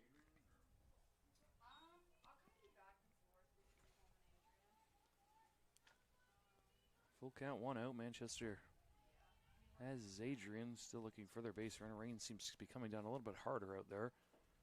That is swung on off the foot of Stacy and caught in the air. Nobody can believe it. Wow, that was an incredible play. I call it. Every Bulldog fielder is in disbelief right now. Somehow, that is caught out there. Cowlick just right where she had to be. Yeah, right off of what are the chances of that? Stacy's foot, and everybody's getting a kick out of it now. The good old 1-5 lineout or something. I don't even something know. Like that. That's unlucky if you're Riley. Yeah. Working a good account and lacing one up the middle off the foot of Stacy. Popped in the air. Cowlick, Johnny on the spot. She's still chuckling about it. As she should, though. That'll bring up Crystal Cook, catcher, junior. She swings, hits one. That time it is going to get by Malinich and into left field. First base hit is awarded to Cook. 2 out, runner on first. Yeah, it's tough to get things past Malinich, but Crystal Cook finds a way to do that. Puts a good hard swing on the ball, and she finds a way to burn the Bulldog shortstop. Yeah, if you put a good swing and hit it hard, I mean, so close in softball to the batter. It's more of a reactionary. Yeah. That ball looked to be by Malinich before she even reacted. That one's fouled out of play to number 44, Kaylee Braun, another freshman. She's in center field this evening, I guess, turned evening. Yeah, she played in game 1. She went 0 for 4. She had a ground out, a line out, and 2 fielders' choices. So she Made contact all 4 times. Most of the hitters on both sides. Not a lot of strikeouts. Haven't had one yet in this game either. We did have one in game 1. It was Schenkel struck out swinging. Just one. Yep. One strikeout the whole game. That is good on the hitters. Okay. Wow. That is swung. Tap to Kowalik. Fields it, takes a few steps, throws it across the diamond in time to retire Braun. 5-3 on the putout. Bulldogs give up a single, but nothing else. We're going to head to the bottom of the 2nd inning. Jack Whitehead alongside Tate Wise. Bulldogs with 4, 5, and 6 coming up next on ACTV. Become a future Bulldog and get recruited by Adrian College? Do you display characteristics of tenacity, drive, and determination? With over 50 teams on campus, there are plenty of opportunities to further both your athletic and academic career. For all recruiting inquiries, head to www.adrianbulldogs.com and click on the Recruit Me tab at the top right of your screen. Your future with the Bulldogs is closer than ever.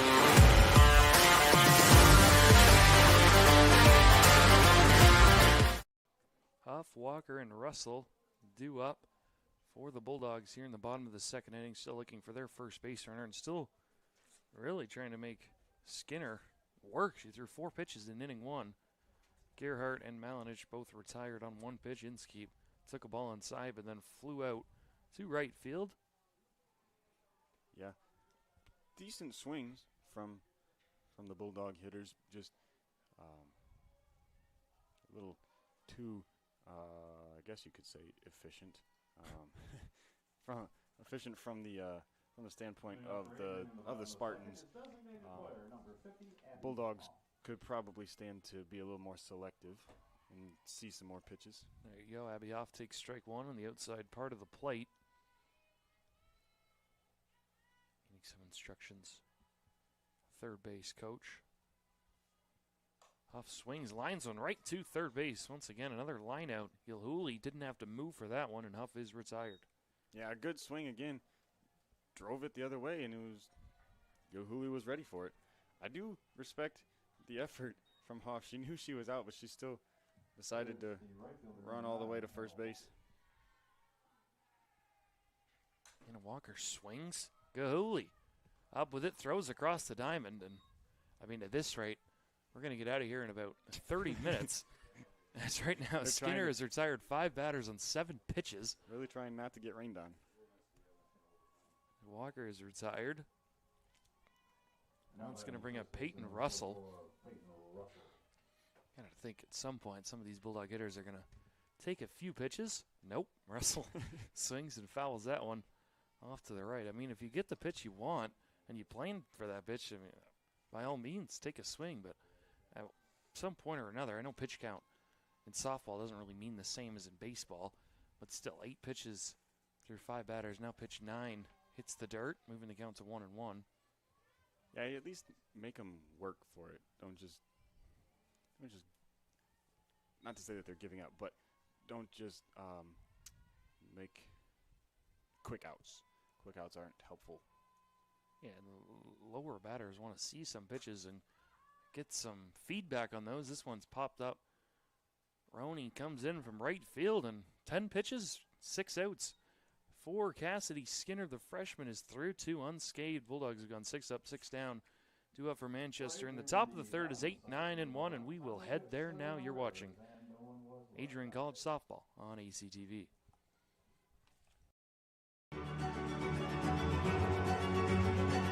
Before the achievements, before the celebrations, there's the work. Early mornings, late nights. Every challenge faced, every extra effort made. Every victory starts with preparation. We value leadership, resilience, and innovation. No victory without work. Because success isn't given, it's earned. Welcome to Adrian College. Back here in the top of the 3rd inning, 8-9-1. Wentz, Ousley, and Goodman due up for Manchester. And Keir Stacy also threw 2 unscathed, only 1 base runner. She's done it on 29 pitches, so she's had to work quite a bit more than Cassidy Skinner, who's threw 6 batters on 10 pitches, but it's 0-0 where it matters on the scoreboard. Yeah, and then these hitters coming up for the Spartans are going to look to make Stacy work again. Chloe Wentz leading it off. She went 1 for 4 in game 1 with fielder's choice, 6-3 put out, flew out to right field. Leading off for Manchester in the top of the third is shortstop number 21, Chloe Wentz. Chloe Wentz, the shortstop, will dig in. Stacy with the pitch, winds up, throws. That one bounces in. Blocked by Schenkel, but it is ball 1.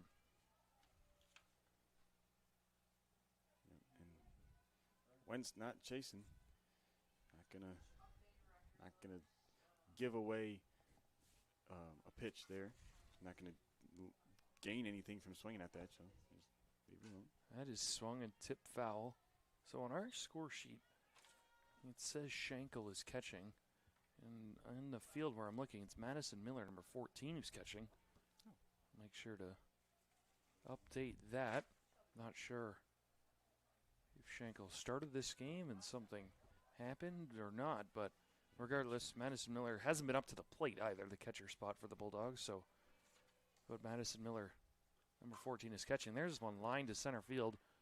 Not where you want to hit it if you're the Spartans, as Gerhardt takes a few steps back. Yeah, not where you want to hit it, but that was it was hit well. It was a really good play by Taylor Gerhardt. It's always those ones hit straight on a line at you are the toughest to read, and she got a great read, great jump, straight back and made a good play. It's ball 1. Is it just the spin of the ball that really makes those plays difficult, or what is so difficult? I know because you're an outfielder as well, so what kind of makes those plays so difficult?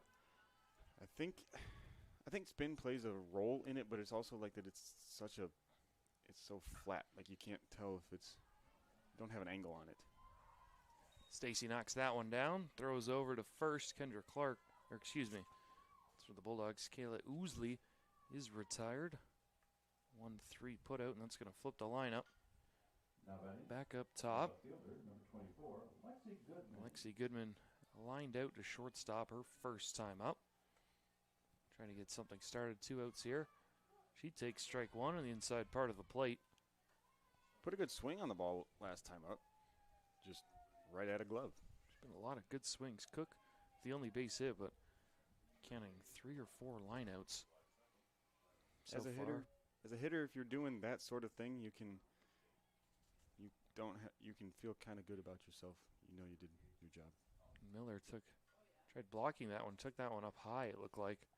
She's going to walk it off.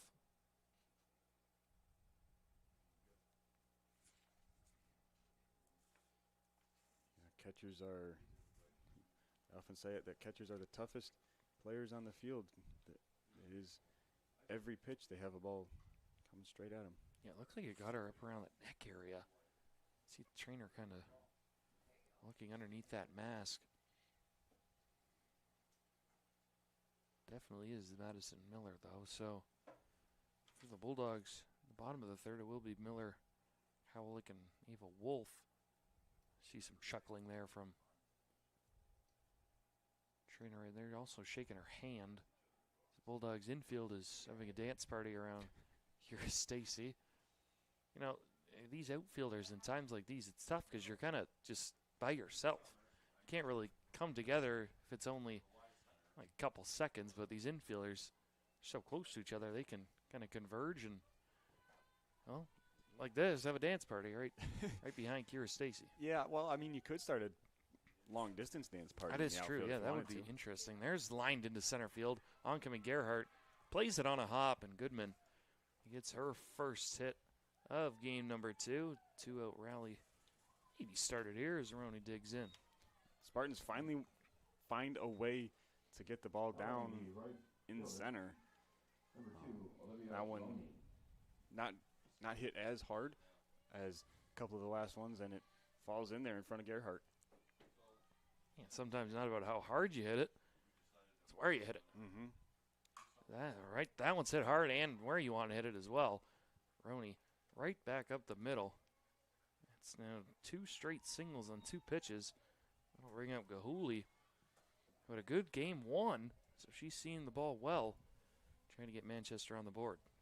Yeah, always a good feeling when you know that you're seeing the ball well, because even if things don't go quite your way, you know that you're on the right track, and that's what they keep telling you in softball and baseball, is to just keep hitting the ball hard and good things will happen. Uncle Julio will try to do that. It's getting a little bit darker in here. Yes, it is. Yeah, it doesn't look too good out there. I want to know the count. Gahuli grounded out to third base in the first.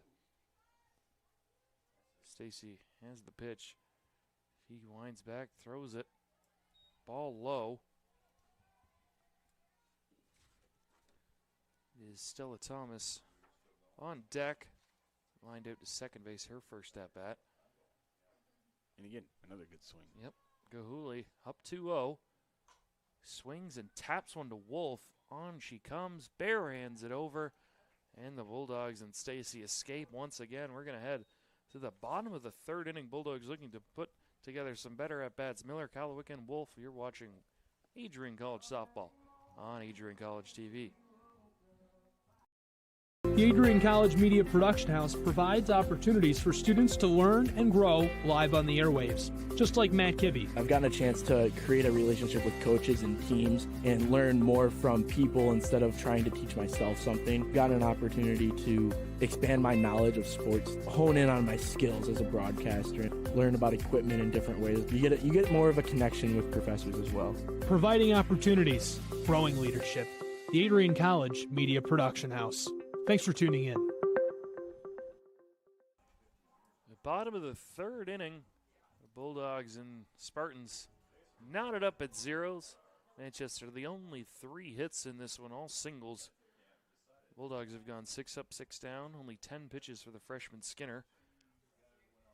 Madison Miller digs in first, catching today, number 14.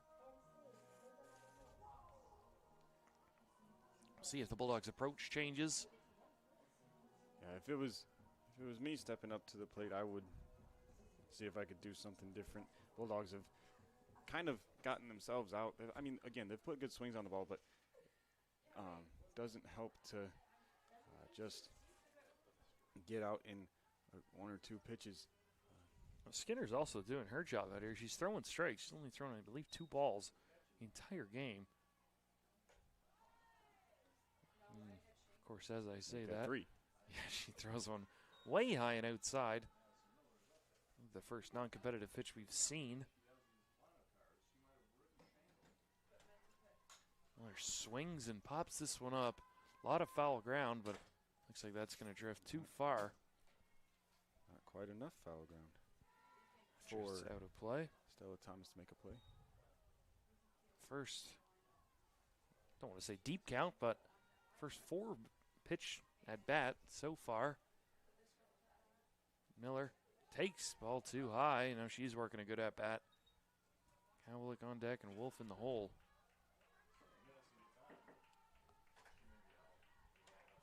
Two and two the count.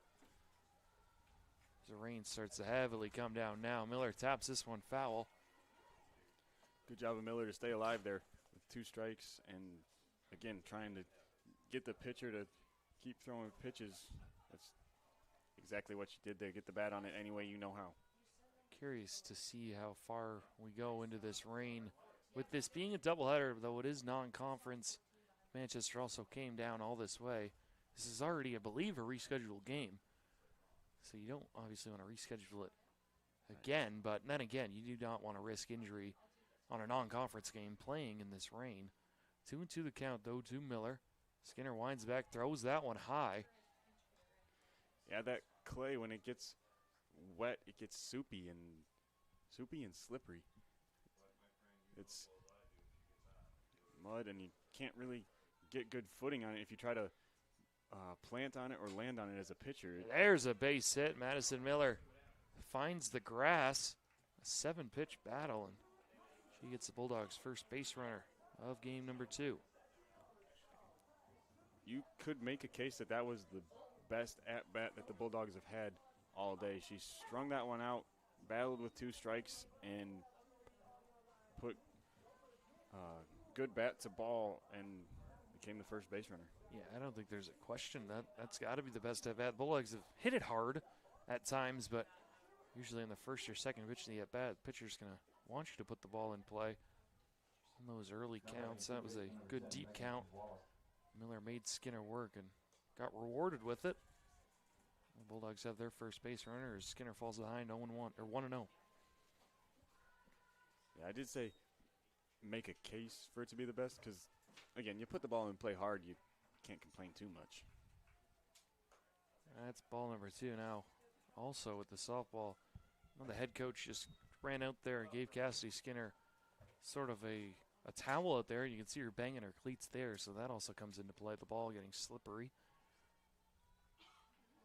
The 2-0, Skinner rocks back, fires it home. Cowlick sends one in the air, left center field, back on it at the wall. Nice play out there by Braun, makes the catch, and Miller retreats to first base. Yeah, deep fly out there.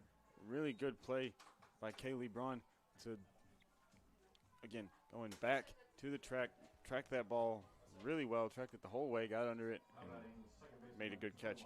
It may not look as flashy as a diving catch or anything like that, but it's hard to track a ball that long going back like that. It's tough to do. Ball one outside to Ava Wolf. It's a big at-bat in this game. Wolf gets on, then you have the top of the order, and Gerhardt and Malinich.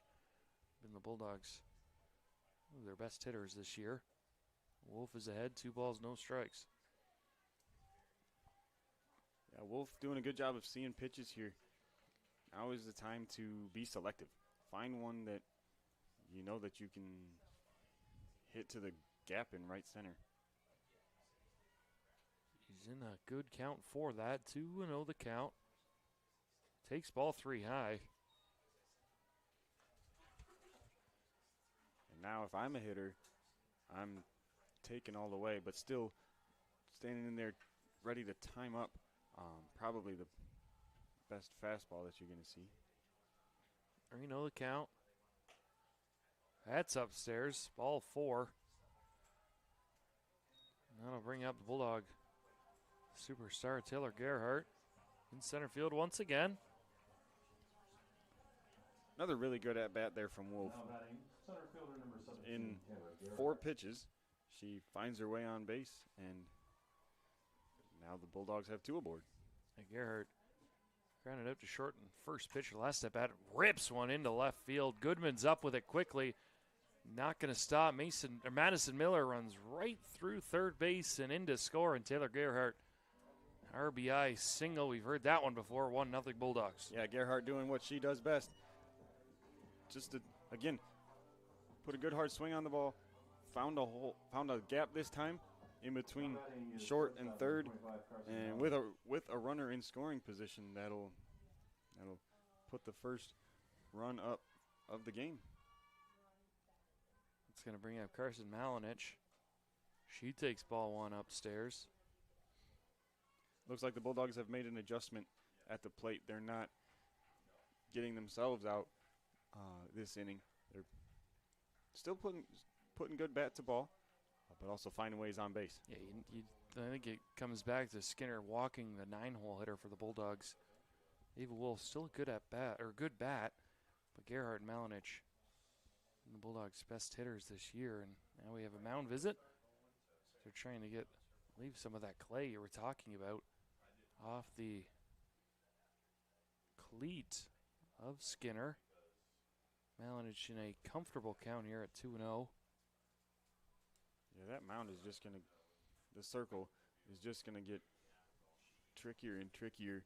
The more that you step around in it, the more it gets kind of chopped up and not solid, and then it gets stuck inside your cleats too. So then all of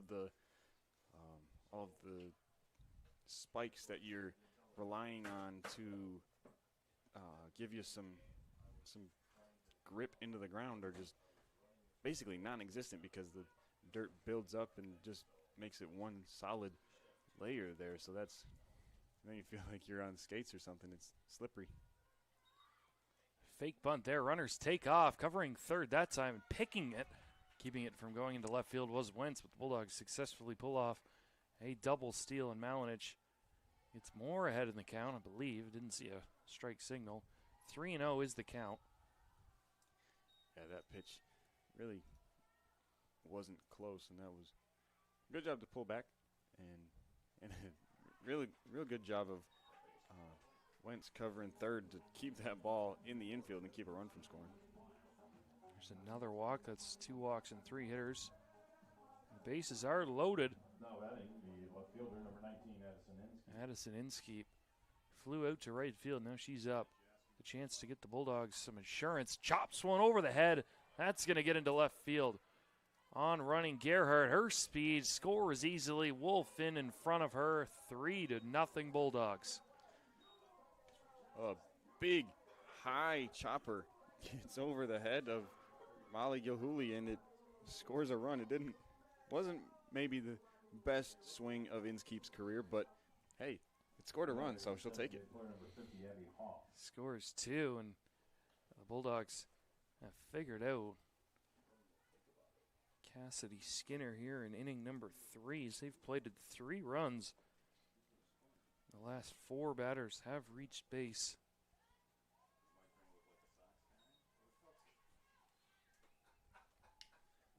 Hoff now looking to pass the bat. Keep doing what the people in front of you have been doing. Yeah, that pitch way wide. That's going to be wild pitch there. Malinich and Inskeep move up. Now Hoff in a good hitter's count at 2-0. The Bulldogs third and second. Still only the 1 out. It was a loud out too. Kowalik all the way back in front of the fence there in center field. Anna Walker on deck. Danger time here if you're Skinner. 2-0. That one's just low. I think Skinner wanted that one. 3-0 the count. Yeah, good take by Hoff. Again, with 2-0, you can be selective, and she knew that was not hers. Leave that one alone. That one's in there. 4 strike 1. Hoff. Anything by the pitcher. You got to think Malinich will try and beat the throw home. The 3-1 Hoff swings, hits it off her foot. You kind of see, though, the contact play is on. Once that ball hits the ground off the bat of Hoff, Malinich is racing down that line. But Skinner has now worked back 3-0. She's got it to 3-2. Neither pitcher has really been able to finish off any of these hitters in either game. You said there was 1 strikeout in game 1. Yeah, 1 strikeout. It was swinging. There's none in game 2. So the 3-2 to Hoff. Way outside. Hoff takes ball 4. It's going to load the bases back up for Hannah Walker. Yeah, Skinner fought back from going down 3-0, and then just big miss when she needed to not miss. Now batting right fielder, number 9. Yeah, she's now rotated. Walk, single walk, single walk. Hannah Walker takes ball 1 outside. You got to think the weather is a factor on this because she looked stone cold in that first, really 2 innings. Now she's kind of missed the zones once she has, and that one gets away. In comes Malinich. She will score. Inskeep to third. Hoff right behind her into second, and it is 4-0 Bulldogs. Yeah. Skinner kind of, really losing her command there, and that one gets away from Cook and leads to a run. Not how Skinner wanted this inning to go. That's called strike. Outside part of the plate.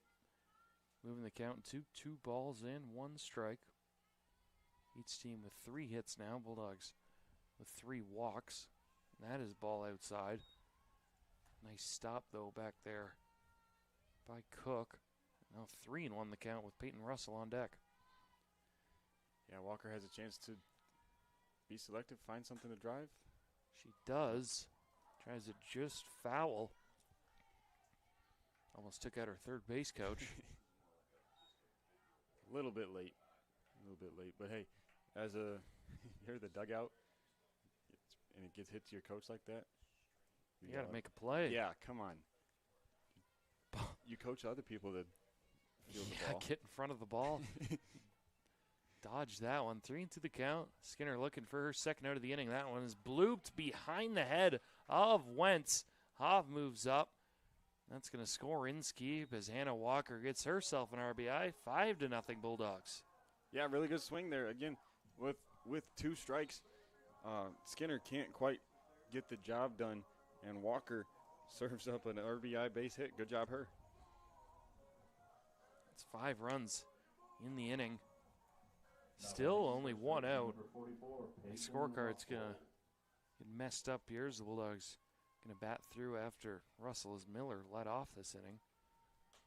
And then his ball 1 high. See if the Bulldogs, Walker takes second base. The runner on third base, Abby Hoff, off third. Not necessarily known for her speed, but still a smart base runner. And there she goes. Walker trots into second. Is a strike, though, called from Skinner as Peyton Russell has the count at 1-1. Yeah, that was a team take. You know somebody's stealing, so don't put the ball in play and get him into trouble. Well, there's an off-speed pitch. That one floated across. Luckily for Skinner, Russell did not see that one out of the hand. Oh, Skinner back ahead in the count. 1 ball, 2 strikes. Does that one again. Tough hop there. Off the shoulder that time of Wentz. On comes Hoff. She'll score easily. Walker right behind her, and the Bulldogs have put up a touchdown plus an extra point here in inning number 3. Yeah, that one hit hard right at the shortstop, Chloe Wentz. Tough play to make. It goes off of her, and then Lexi Goodman can't pick it up cleanly out and left, and that leads to an extra run there for the Bulldogs.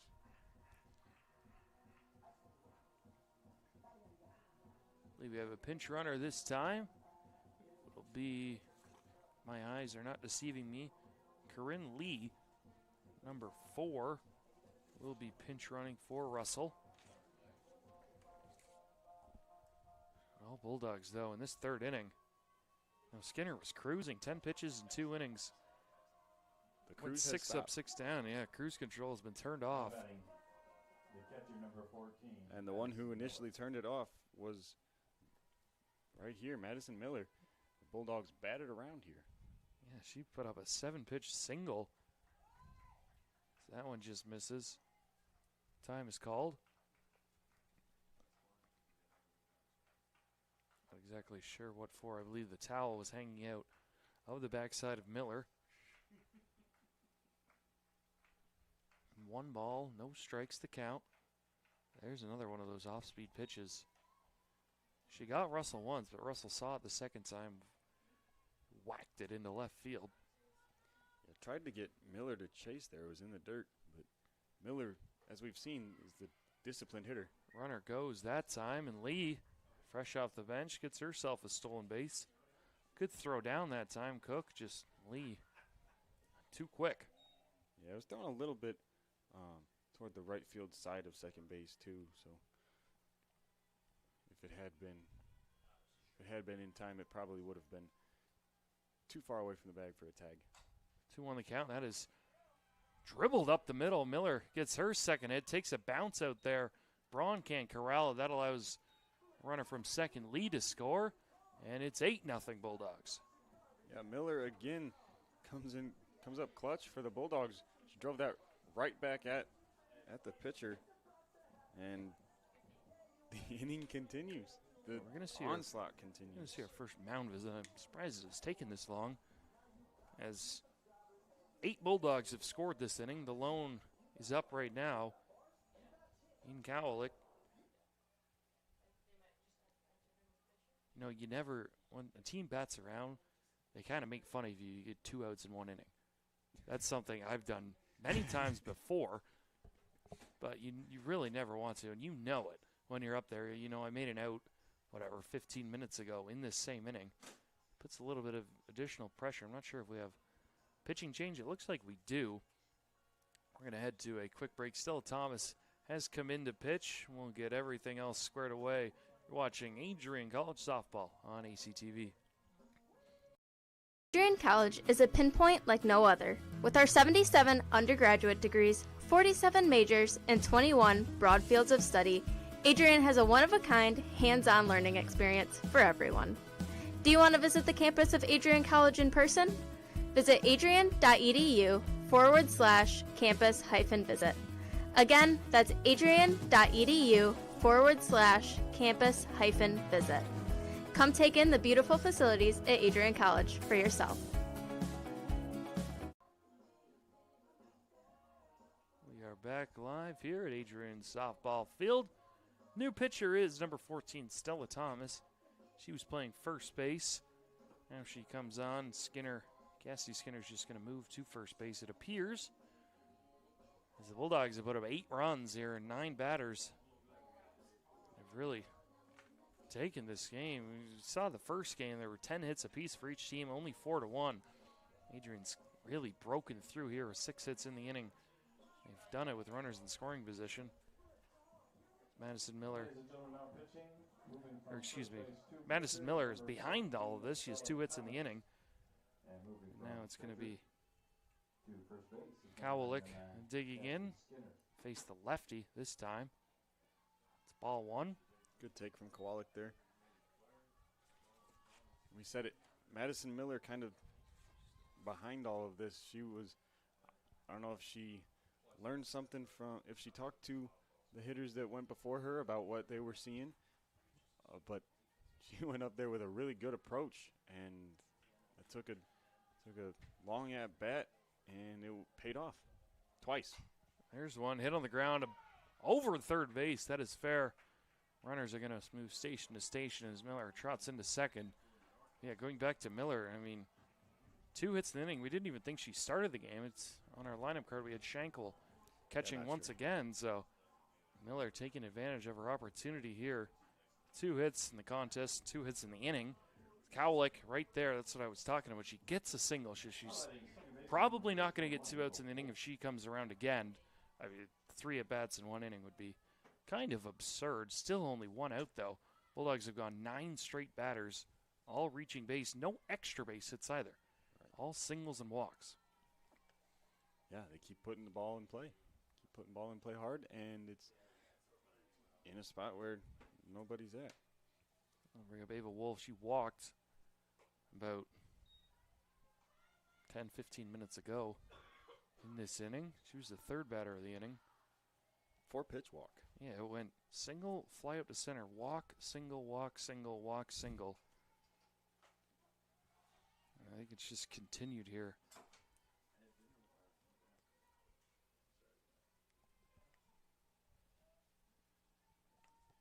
Now, ahead in the count right now is Wolf. She's finally seen a strike. Now she squares around a bunt, takes ball 3 high. It seems as though Wolf is just playing mind games out there with the pitcher on these bunts, pulling back. Yeah, at least in baseball, they teach you if a hitter squares to bunt, throw it right at the bat and let them bunt it. It's a little intimidating because, like, oh no, they might get a bunt down and it might be tough one to defend. But just that's a good point because some pitchers, I mean, pitcher fielding practice, some pitchers do not want to field ground balls. Right. So if you square around a bunt and the pitcher is really not comfortable fielding those, you can work your way to first base. And Ava Wolf has done that twice, and now danger here. Gerhardt finally takes a pitch. Swung at the first 2 pitches she saw today, but now she's up for her 2nd plate appearance of the inning, and this could get uglier. That is swung on, fouled off. 0-2 the count. You know, there's been 1 strikeout today here. It'd be hard to imagine Gerhardt would be the 2nd. Her ability to go bat to ball. Very. The 0-2, she swings, hits one in the air to right field. Fair ball, and it gets by everyone out there. Roni Gerhardt is chasing everyone. She's right on the tail of Wolf. Wolf had, obviously, the base runners had to hold up, and Gerhardt puts up 3 more, and it's 11-0 Adrian. Yeah, as a base runner, that's not the person you want chasing you and be Gerhardt, because then you're thinking, oh, no, I have to get going. Gerhardt very fast, but still, you do not want to get caught. Of course, the base runners obviously have to hold there because it was such a close play. Roney almost caught that one out there, and Gerhardt, doesn't matter if she catches it, she's just going to run. But an 11 spot here in the third inning, and there's still only one out. Yeah. Onslaught. And there's the first extra base hit, though, the Bulldogs. It's a triple from Gerhardt. Now Malinich takes ball too high.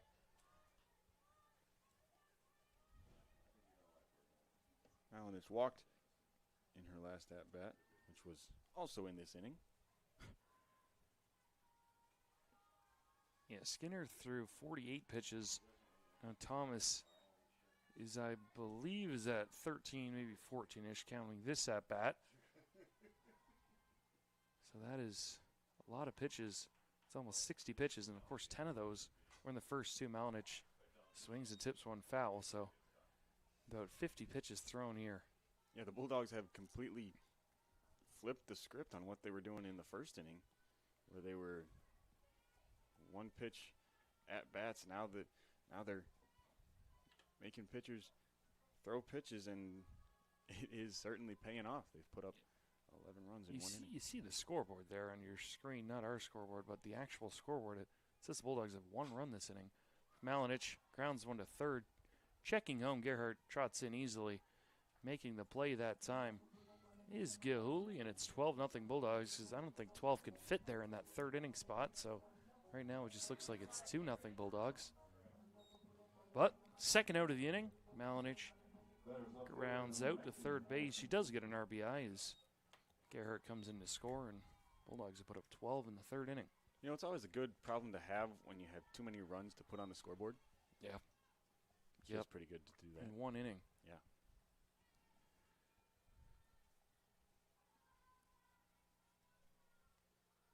Fourteen batters. This is the 15th batter of the inning.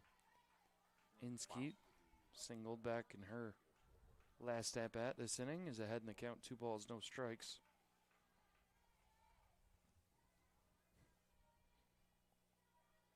Looks like the rain, though, has calmed down out there. That one is hit in the air to center field. Braun comes in a few steps, camps under it, makes the play, and the inning is finally over. If you're a Spartan, finally get the jog off for the Bulldogs. 12 runs come across the board, wrapped up by Taylor Gerhardt's triple, and Adrian heads into the top of the fourth, ahead 12-0 on ACTV. Fans, remember to follow Adrian College TV on social media. For game highlights and campus events, you can catch it all on Instagram, Facebook, TikTok, and X at Adrian College TV.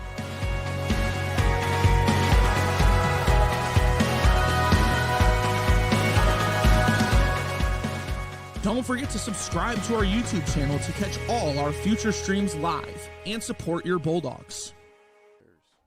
Yeah, I mean, you said it right there. We are back top of the fourth inning. No errors that inning for Manchester. Bulldogs just hit it where the Spartans weren't.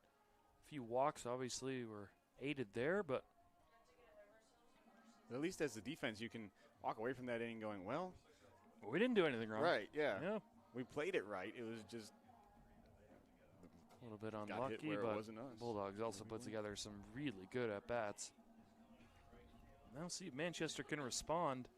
It's going to be the pitcher leading off, Stella Thomas. She lined out to second in her first at-bat, which was not this inning. No.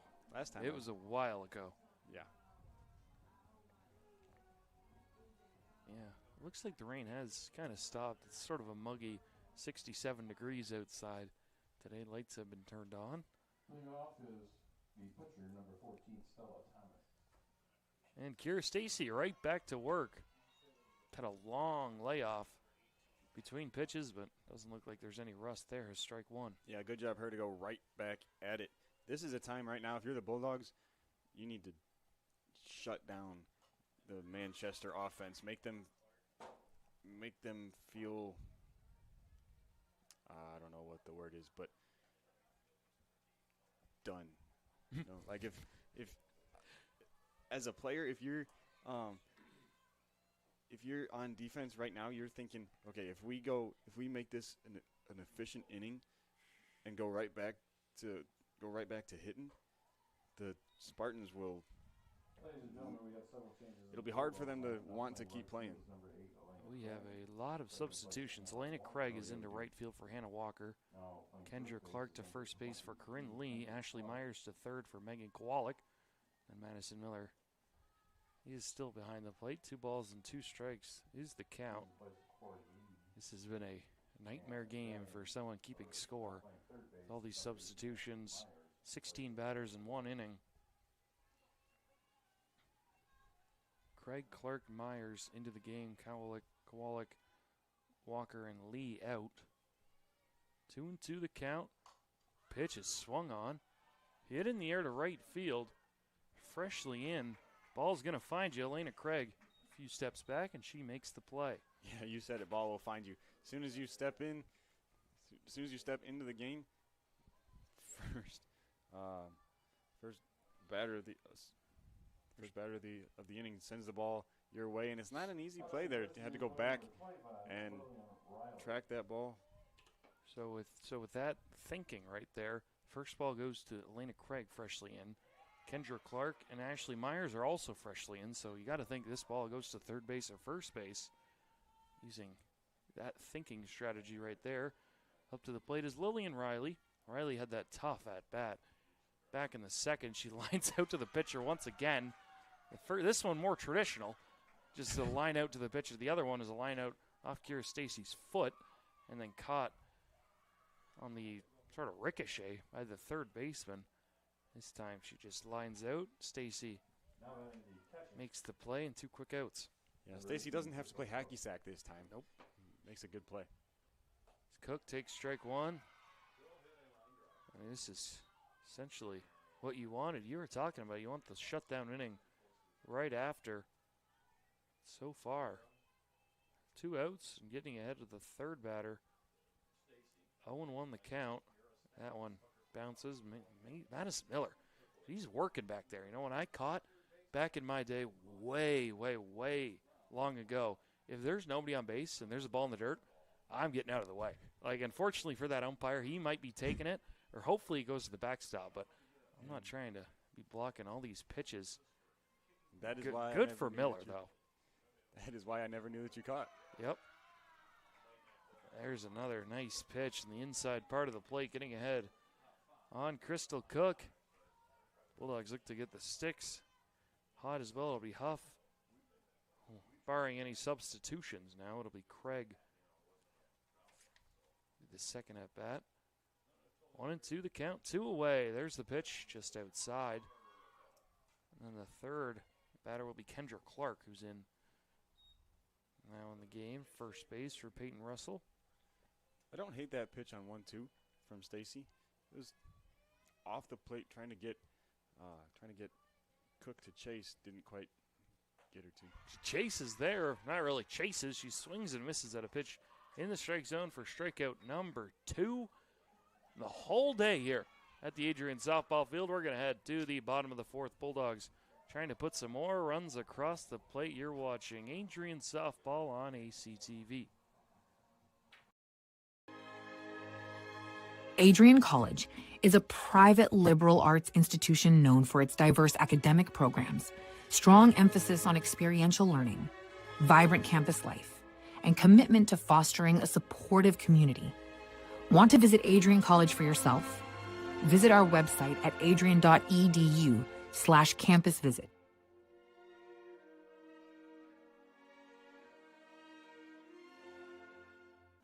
Welcome back as we are into the bottom of the 4th inning. Bulldogs in front of the Spartans. 12-0. Looks like we're going to have some more substitutions this time on the Manchester side of things. We'll get those to you once we get them.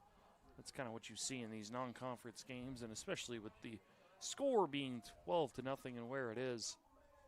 Get some of these players who haven't necessarily played as much into the game.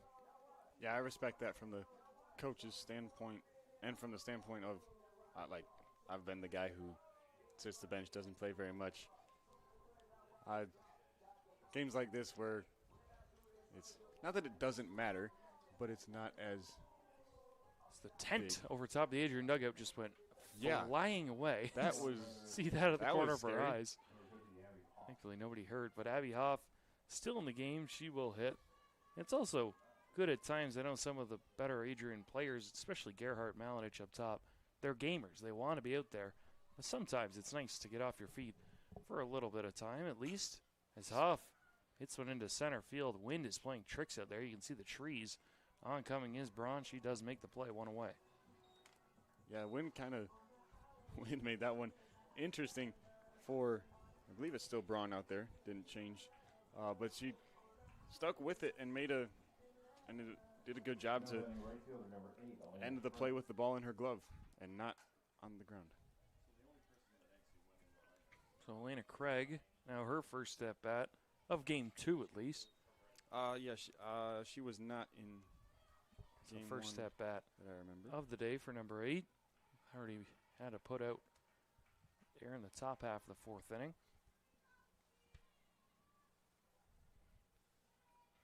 0-1 the count. Swung on.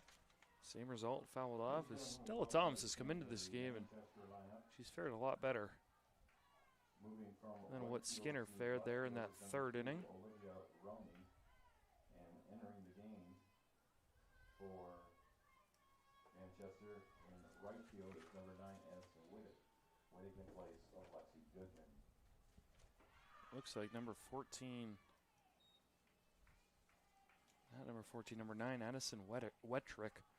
He's in the game for Lexi Goodman.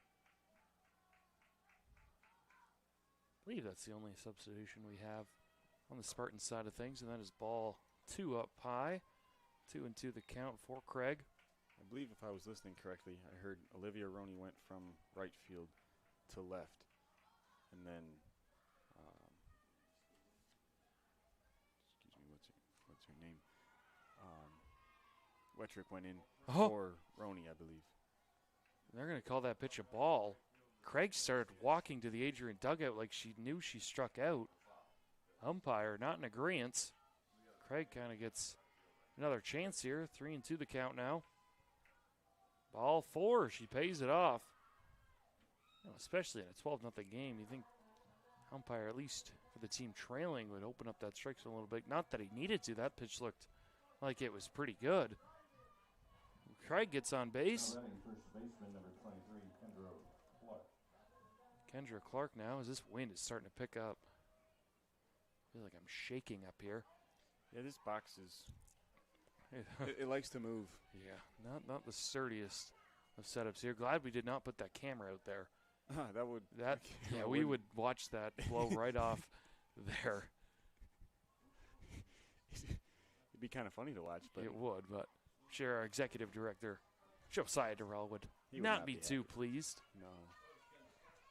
But could you imagine though if we were like on that camera, and, like viewing? Oh yeah, it's live and then it just falls off. Be disorienting as a viewer. 0-2, swung on, tipped foul. Didn't look like that was foul. You know, I kind of blocked up here. It looked like it was just swung on and missed. And that's what I thought too. Trying to bounce. Looked like Kendra Clark also just kind of started walking back to the Bulldog dugout. Regardless, we play on. 0-2 the count. She's been ahead of all 3 pitches. See if Clark can make an adjustment here. Still ahead of it, but puts it in play. Not sure if it's fair or foul. It is fair, says the home plate umpire, and Clark. He's retired. Runner does advance to second base, as we have a third base coach substitution here. Hey. Don't see that very often, as Madison Miller already 2 for 2. She will dig in. Number 14, catcher Madison Miller. We think started big inning again? Yeah, 2 away. Bulldogs went, I believe, 9 batters without recording an out after Cowell flied one to center.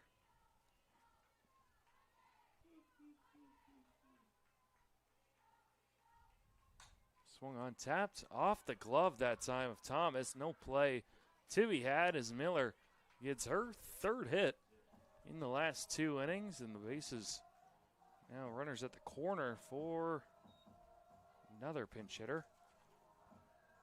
It's going to be Ashley Myers, who was into the game for Megan Kowalik. Yeah, well, Madison Miller keeps the inning going again for the third time, and now this one is. There's a play at the plate. Called safe, is getting in there first that time. Bulldogs base runner and Elena Craig. A wild pitch that time. And it is 13-0.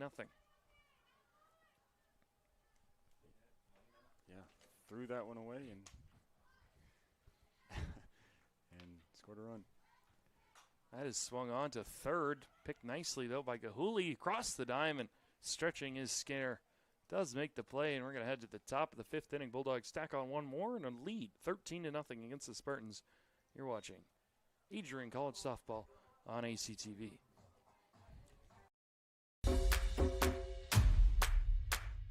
This is the Arrington Bookstore at Adrian College, the place to get game day ready, represent your clubs and organizations, and be Bulldog proud.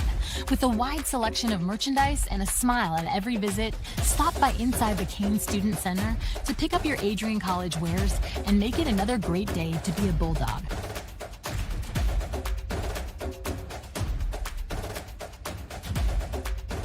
Pick up the middle. And we are back here. Top of the fifth inning. Bulldogs tacked on one more, and 107.9 WVAC, the voice of Adrian College.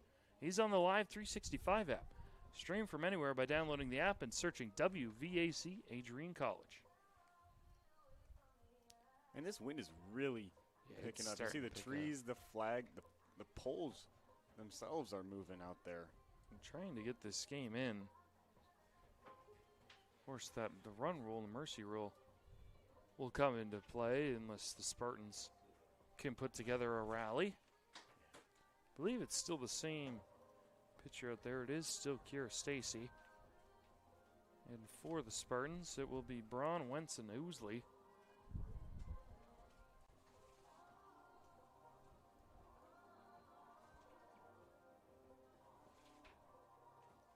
This could very well be the final inning here. Depending on the Spartans, see how they can do against Stacy. They've had some base runners, a couple of innings. A couple of base runners, yeah. Not anywhere near what the Bulldogs have done. Do have 3 hits, all singles. Braun lines up. She takes ball 1 inside. Overall, good bounce back performance today. Absolutely. By the Bulldogs, coming off some tough defeats at Calvin and Hope, only putting across 2 runs there in 4 games. Is that his hit in the air? Elena Craig out there once again, comes on, makes the play, 1 away. Yeah, ball found her again, this time coming in on the ball, not going back.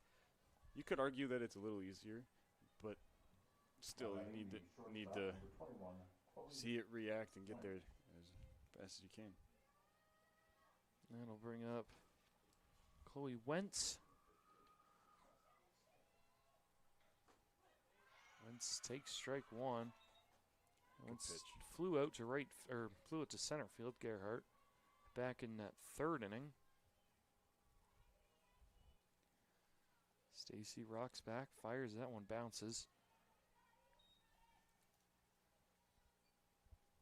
She threw a good pitch.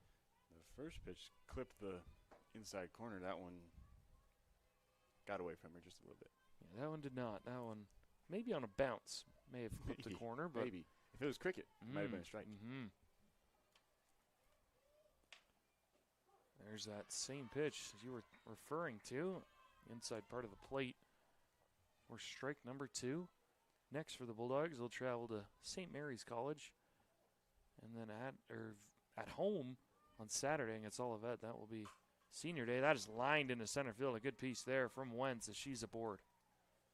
Yeah, really good piece from Wentz, especially with 2 strikes. To line it straight back up the middle, and turns out if you want to get a hit in center field, you have to hit it in front of. Yeah, you're not going to hit it to the left, right, or behind her. No, it's got to. Unless it goes out of the park, obviously. Well, yeah, but she might rob it. Yeah, she could though. But that one was kind of dying, so it's those I hate to call them lazy singles because it was a good swing. But the ones that land off the end of the bat, a parachute into center. Yep. Especially with a 13-run lead, though, you don't want Gerhardt diving and sort of missing that. And right away, you have a runner on third base. There's another nice swing into right field. On comes Craig, gets there quickly, but another base hit. This time by the way of Oosley, and 2 are on for the top of the order. Yeah, she finds a way to drive it the other way. And again, you don't need to do a whole lot. She didn't try to do too much, just get it down on the outfield grass somewhere. So Addison, a wet trick. Get her first at bat here of game 2. But we do have a meeting at the mound before that.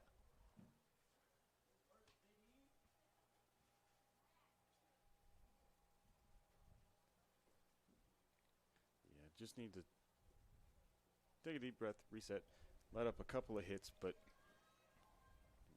you got 1 out, you have a force at every base, so just play cleanly, and get yourself out of the inning. Runners on first and second, 1 away. For Wettrick. Wettrick lines one into center field. On comes Gerhardt, dives, gets it on a hop. Does a nice job to keep it in front. That will be a base hit, though, for Wettrick, and the bases are loaded full of Spartans. Yeah, I thought Gerhardt was going to come down with that one, but a good play and a good swing. So on both sides of the ball, it was a good effort there. Now Roney trying to get Spartans on the board here in game number 2. She swings, grounds one in the hole. Malinich goes the short way to third, and they're going to call her safe. Looked like she got there just behind the throw, but good hustle that time from Oosley, and it's 13-1. Yeah, and Malinich didn't quite field that as cleanly as she wanted to, and that cost her. Reach on a fielder's choice that time, and we'll get an RBI as Wentz crosses home plate. They're going to give error there to Malinich.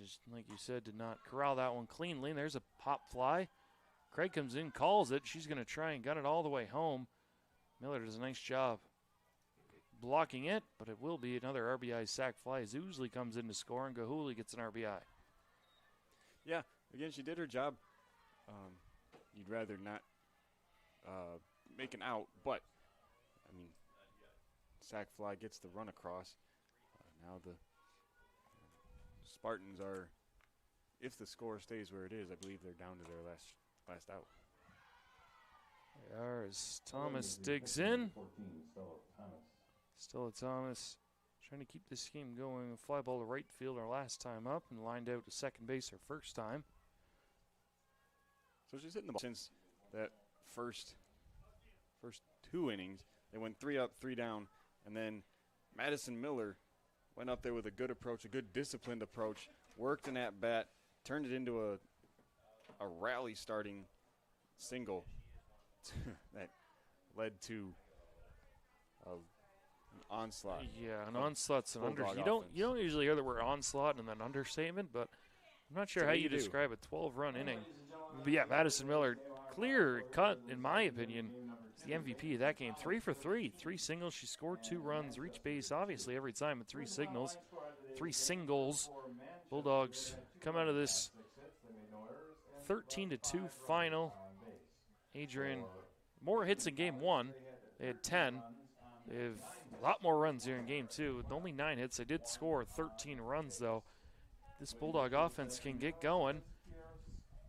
You have St. Mary's and you have Olivet. If we take a look at the MIAA standings, which I saw in here originally, but the Bulldogs are kind of right behind St. Mary's, and there it is right there. St. Mary's kind of right there, and then Olivet below Adrian, so there's room for the Bulldogs to kind of climb up near that Alma, Hope, Calvin, Trine area.